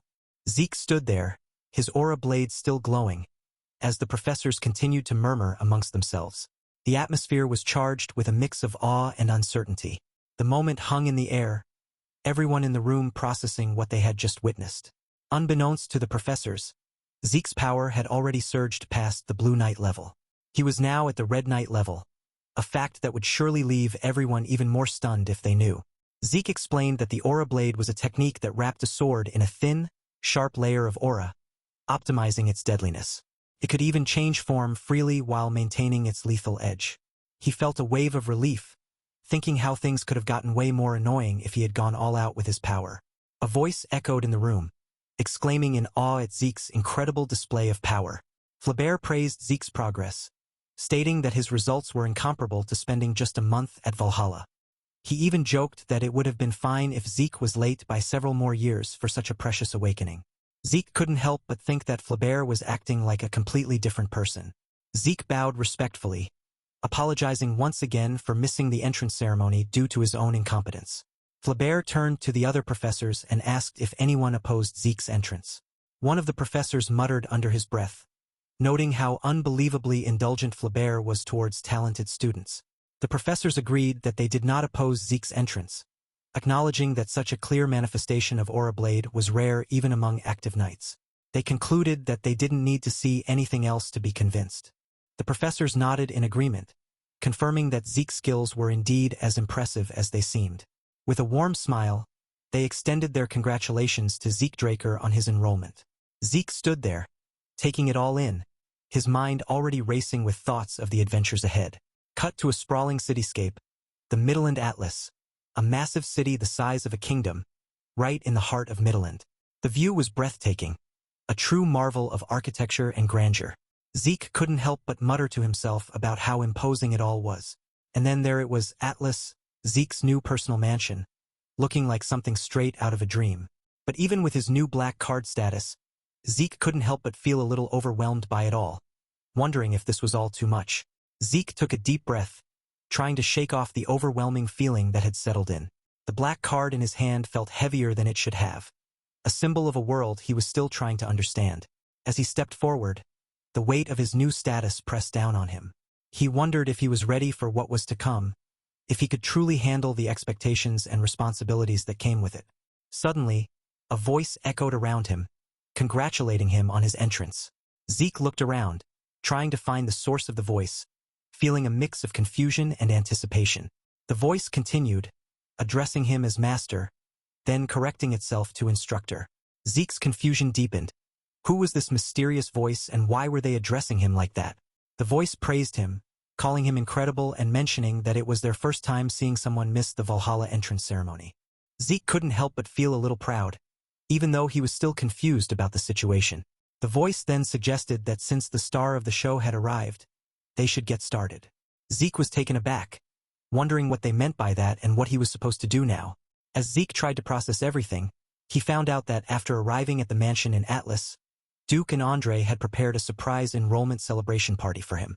He felt touched by their gesture, even though he was still trying to understand everything that was happening. Zeke wondered why people who should have been at the academy were at Atlas. It turned out that Duke had been called back to the Four Seasons Fortress by the Patriarch and had decided on his own to be a housekeeper at his mansion. Zeke was surprised by Duke's decision but felt grateful for his support.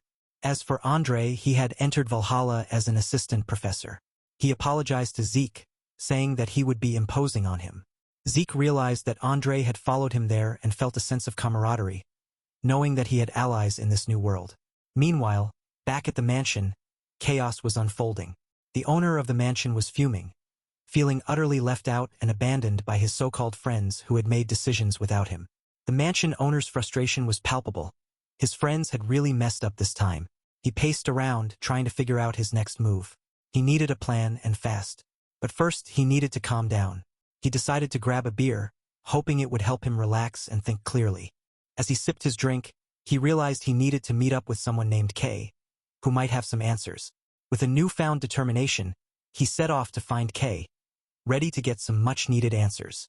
With a newfound determination, he set off to find Kay, ready to get some much-needed answers. His journey led him through familiar yet eerily quiet halls, the silence almost deafening. Suddenly, a voice echoed, questioning his intent to leave, as if trying to shake his resolve.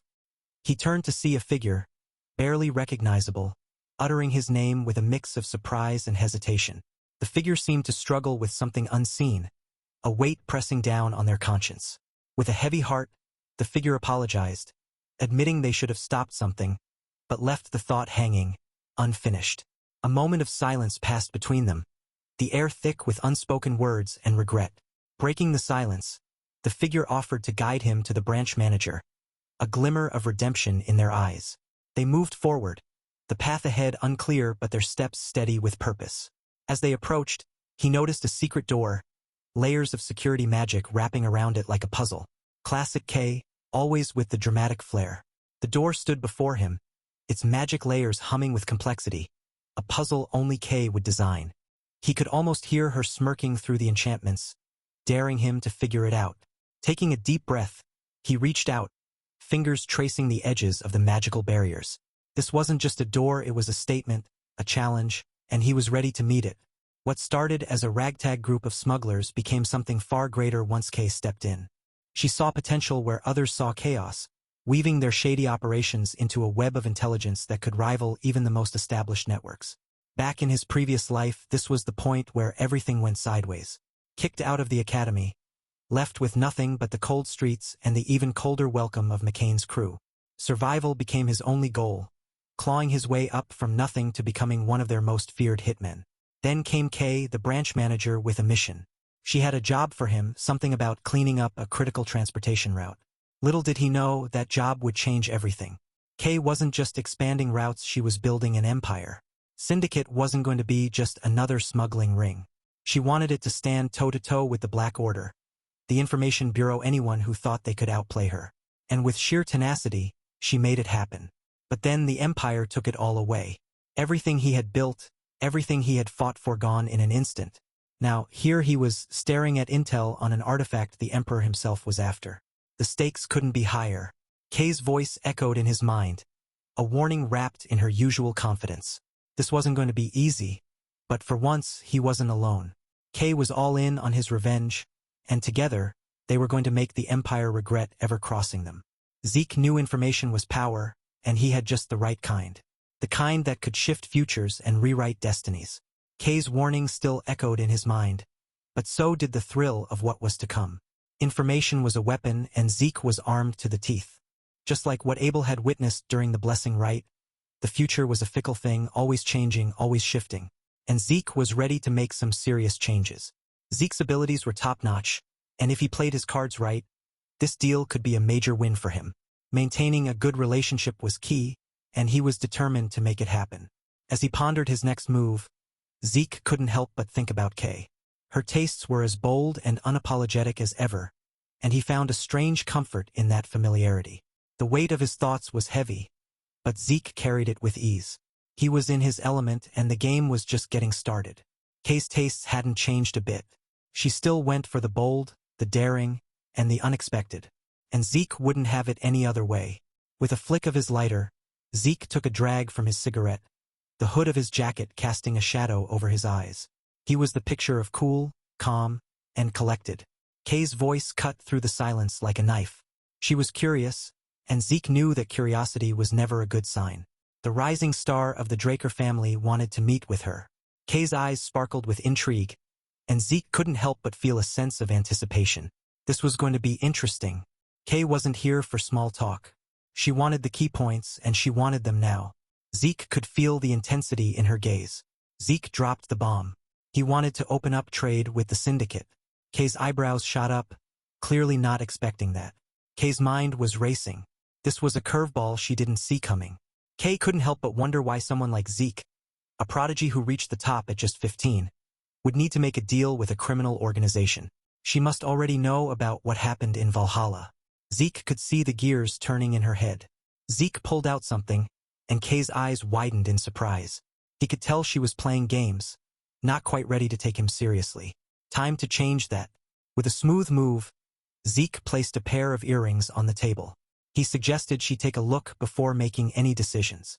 Kay was intrigued but confused. Earrings? Zeke clarified they weren't just any earrings. They were an artifact. He urged her to try them on, hinting that she might be surprised. Kay's curiosity was piqued. Kay put the earrings on, wondering if they enhanced mana recovery or something. She was about to find out. Kay was surprised as she felt her mana recovery rate skyrocket. Those earrings were way more than she bargained for, boosting her recovery by a whopping 15%. Artifacts usually gave a measly 1% boost, with the impressive ones barely hitting 3. But this was next level. There was no way something this powerful was just lying around on the market. Kay pondered how he got his hands on such powerful artifacts. Either he had a secret route she didn't know about, or he somehow managed to snag these himself. This guy was full of surprises, and Kay couldn't help but be intrigued. Zeke popped up, asking if she was down to talk business, catching Kay off guard. Kay explained that he could open a new account using the sealed personal statement he got. She had already requested a representative, so all he needed to do was go to the Atlas Northern Bank and take care of the items. She had expected the earrings, but he wanted to work with her to sell unknown artifacts on his behalf. Kay held up the documents outlining the deal.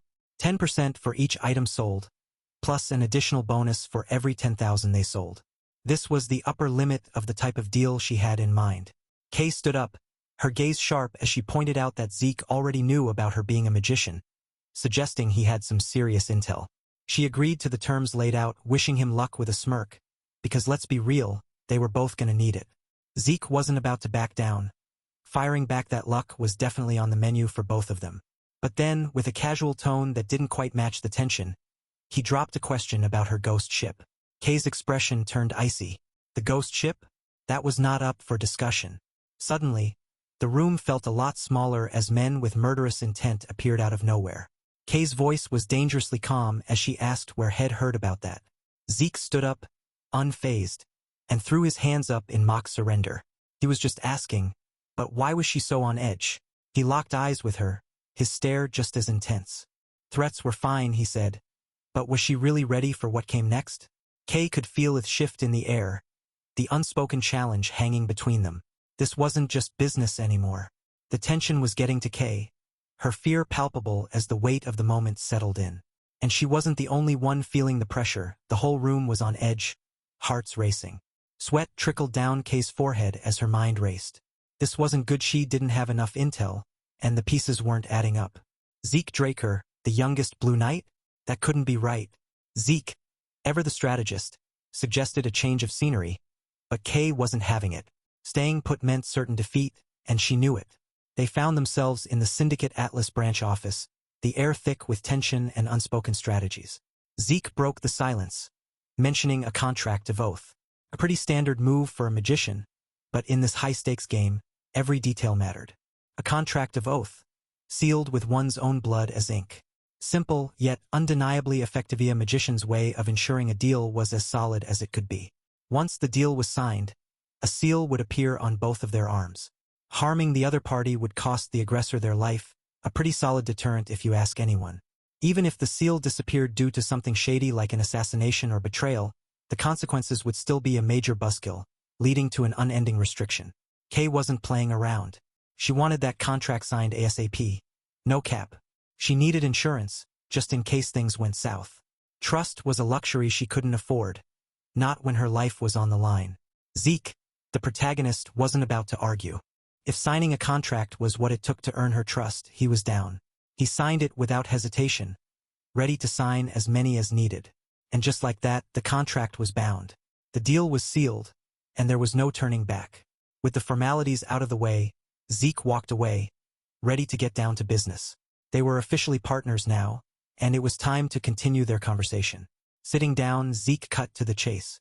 He wanted to know if the person using her ghost ship was also the one distributing Soma from Marken. Kay slapped her forehead, realizing she had let something slip. She knew Zeke was aware of her ghost ship, but how did he know about its use for distributing Soma from Marken? She admitted it, confirming that she was indeed using her ghost ship to distribute the banned substance, Soma, from Marken. Soma, a banned drug within the kingdom, had found a breeding ground in the southern continent after the fall of the kingdom due to the civil war. Zeke figured that the message from the Transcendent must have tipped him off about the Soma distribution. Kay agreed, adding that even if the Soma was from Marken, they would want to avoid any conflict with the Transcendent. The only land route connecting the central and southern regions of the continent was through the desert, controlled by the Transcendent household, Ishtar. But Ishtar had denied entry to all outsiders a few years back, cutting off trade with the south. With land routes closed and sea routes under Pabella's control, Kay had taken advantage of the syndicate's sea routes. She lit a match, grateful that there were clients willing to pay the price for Soma. Marken and Pabella, two criminal organizations controlling the lawless southern region, used the central forest as a boundary. Marken controlled the north, and Pabella controlled the south. Marken had the upper hand with their land routes for distributing Soma, leaving Pabella to get creative with sea routes since they were landlocked. Classic case of making lemons out of lemonader, in this case waves out of water. But plot twist, Ishtar shut their doors, forcing Marken to suddenly care about the ocean. Guess they finally realized they needed a plan B, or in this case a plan C. Too bad Pabella was already out there ruling the waves like they were born with sea legs. Marken was late to the beach party, and Pabella had already claimed the best spot. Kay wasn't having it though. She brushed off the history lesson and got straight to the point, asking how he even knew about her ghost ship. Turns out, the syndicate had a ghost ship, and they weren't just hiding from pirates and the navy. They went full stealth mode, casting an invisibility spell on the entire boat like it was some kind of magical heist movie. This ghost ship wasn't just a cool party trick, it was a major moneymaker for the syndicate. And they were keeping it under wraps like it was the world's best-kept secret. Zeke, not one to spill the beans on his intel sources, played it cool. He wasn't about to admit he knew about the ghost ship from some past life deets. Instead, he flipped the script, asking if an information broker like Kay should really be asking him for info. Zeke wasn't here to chat about ghost ships, though. He steered the conversation back to business, reminding Kay that Pabella's offer was the real topic on the table. Kay stumbled a bit but got back on track. Pabella was offering double what Marken had on the table, but there was a catch: they wanted the syndicate to cut ties with Marken completely. Kay was feeling it, but Zeke? Not so much. Zeke walked over to Kay, laying down the facts. The syndicate had the power to take down both Pabella and Marken if they wanted. He was sure they'd think long and hard about Pabella's offer, because cutting ties with Marken meant losing a major client for Soma. And nobody wanted that kind of drama. Kay stood up, ready to hear more. Zeke dropped a bombshell, revealing that the Pabella were actually pirates defeated by the Knight of White Silver. Kay was shook. There was no way the Pabella were pirates. They were known for their principles and were nothing like those stupid pirates. Zeke calmly explained that it was all just for show. Zeke continued, explaining that the true purpose of the Pabella was to find the syndicate's hidden treasure, the hidden sea route. Unlike the Marken, who wanted to keep the goose that lays golden eggs alive, Zeke was sure that if the Pabella were to learn about the ghost ship, they would bombard it with attacks.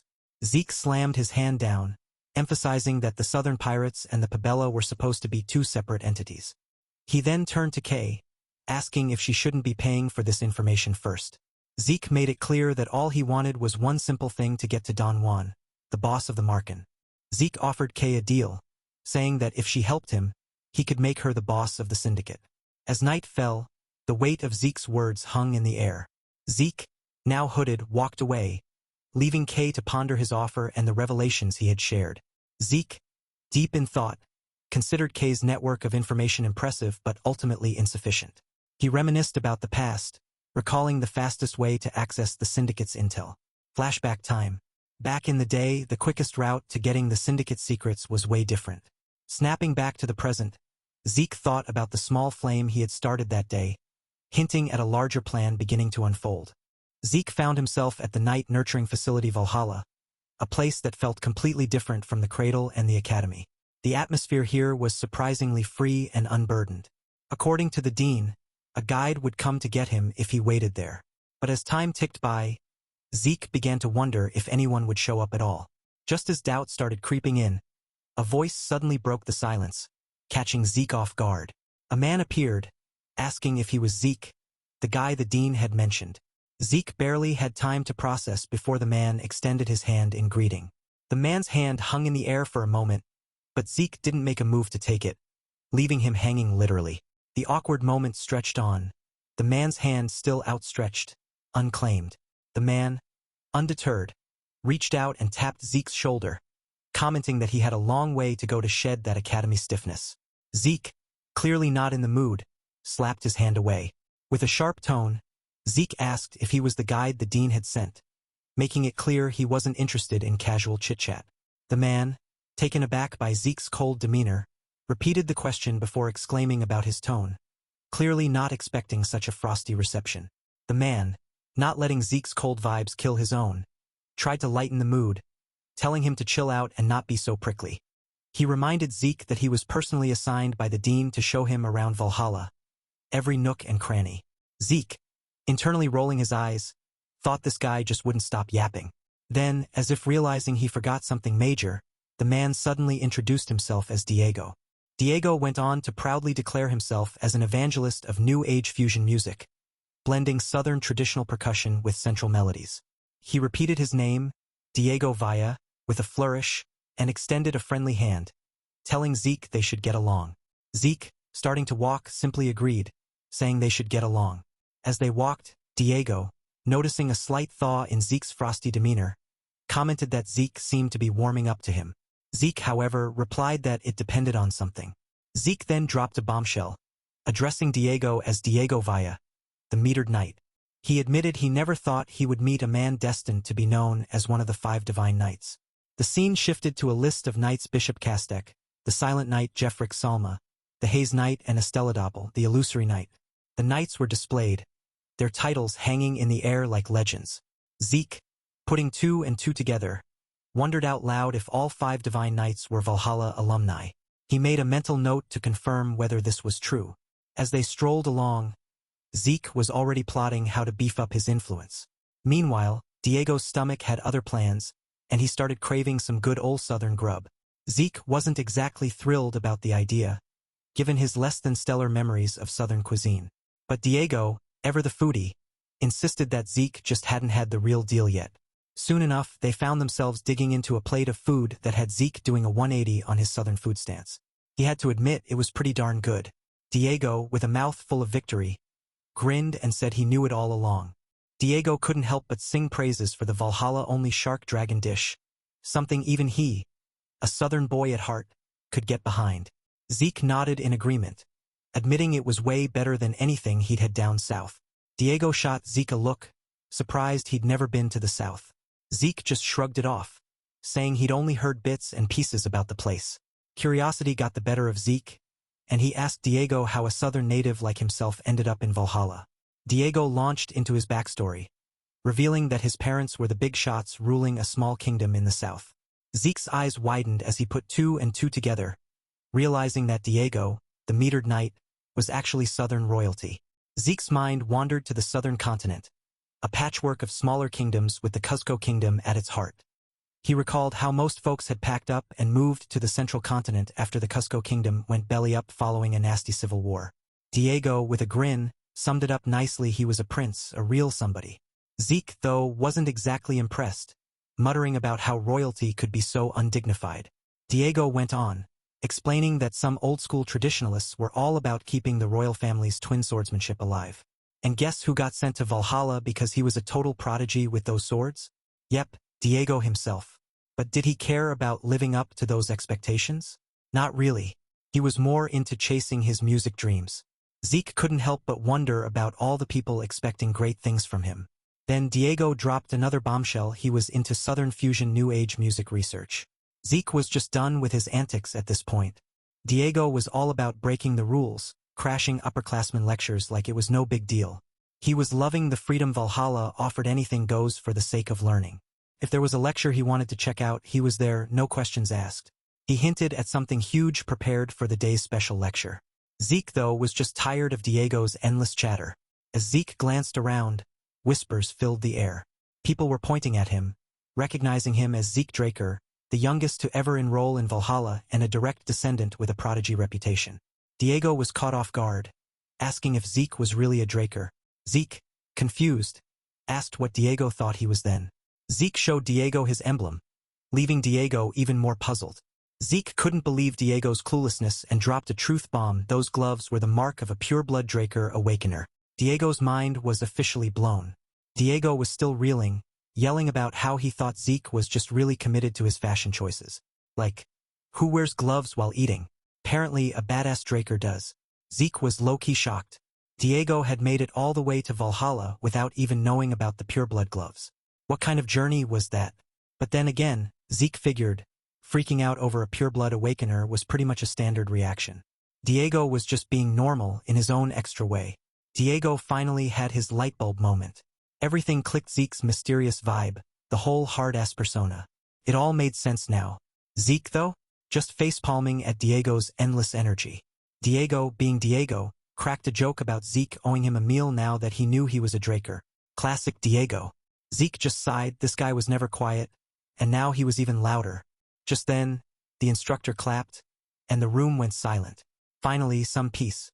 The instructor called for everyone's attention, and suddenly, the chatter died down. The room fell silent as everyone turned their attention to the front. Zeke glanced around, finally understanding why the place was packed. Turns out, this special lecture was being led by the dean himself. The dean, Flaubert, kicked things off, totally hyped to see the lecture hall packed. Meanwhile, Diego was over there whispering about some lyrics like it was the most important thing ever. Zeke wasn't having it. Thuff nudged Diego to at least pretend to pay attention. Flaubert, feeling the energy, decided to skip the boring formalities and jump straight into the main event. Flaubert teased that he had a hard time convincing this special guest to show up. The crowd buzzed with anticipation as he introduced a mysterious figureea, Black Knight of Drakkar, fresh from the battlefield. Zeke smirked, thinking this knight's return to the Four Seasons Fortress might mean some big international moves were about to go down. Then, the big reveal: Flaubert dropped the name everyone was waiting for, Sir Duke Drakkar. The room exploded with murmurs. Duke Drakkar? The Grey Knight? The one who vanished without a trace? Rumors had been swirling about him being spotted near the Four Seasons Fortress, and now here he was, in the flesh. Duke stepped up to the podium, looking every bit the legend he was. Flaubert grinned, saying it was an honor that everyone still remembered him after heads stepped back from the front lines. Duke took over, his voice steady and commanding. Duke started dropping some serious wisdom, telling everyone to engrave this lecture into their hearts and souls. He revealed that he, Duke Drakkar, became a Black Knight after being in the normal class of the academy. Zeke was low-key impressed. This was way better than he expected. But as Duke kept talking, the room slowly turned into a snooze fest. One by one, students started nodding off, their excitement fading into a sea of yawns. Duke was still going on, smiling like he had just won the lottery. Zeke couldn't believe it. 2 hours of non-stop bragging, and there was no end in sight. He wondered if Duke was even human or some kind of talking statue. Just as Zeke was about to doze off, Flaubert stepped in like a superhero, saving the day. He cut Duke off mid-sentence, declaring that time was up. Zeke couldn't help but think, "Nice job, Dean." Finally, someone put an end to the endless monologue. Flaubert then introduced the next speaker, someone everyone in the room knew well. "No introductions needed," he said, building up the suspense like a pro. He went on about how this person, despite being incredibly busy as a guardian knight, had taken time out of their schedule to be there. Zeke's mind wandered to the night rankings: Guardian Knights, Advanced Knights, Intermediate Knights, and Normal Knights. He thought about how there weren't even 10 Guardian Knights, making them super rare and elite. Zeke was sure the second speaker would be a prominent figure, someone important and probably very impressive. He couldn't wait to see who it was. A figure with long hair appeared, drawing everyone's attention. The room was silent, all eyes on this mysterious person. The long-haired person took a step forward, the anticipation in the room growing with each passing second. Zeke couldn't help but notice the striking platinum blonde hair and full white plate armor of the mysterious figure. She definitely stood out, but despite her distinctive appearance, he had no clue who she was. Around him, excited chatter filled the air as students expressed their enthusiasm for being in Valhalla. The energy was palpable, and Zeke couldn't help but feel a little caught up in the moment. As Zeke turned, he heard a voice gushing about seeing the White Silver Knight in person. Wait, what? That meant the mysterious figure could only be one person. And there she was, Carly Draker, the legendary Silver Knight, standing right in front of him. No wonder she looked so familiar.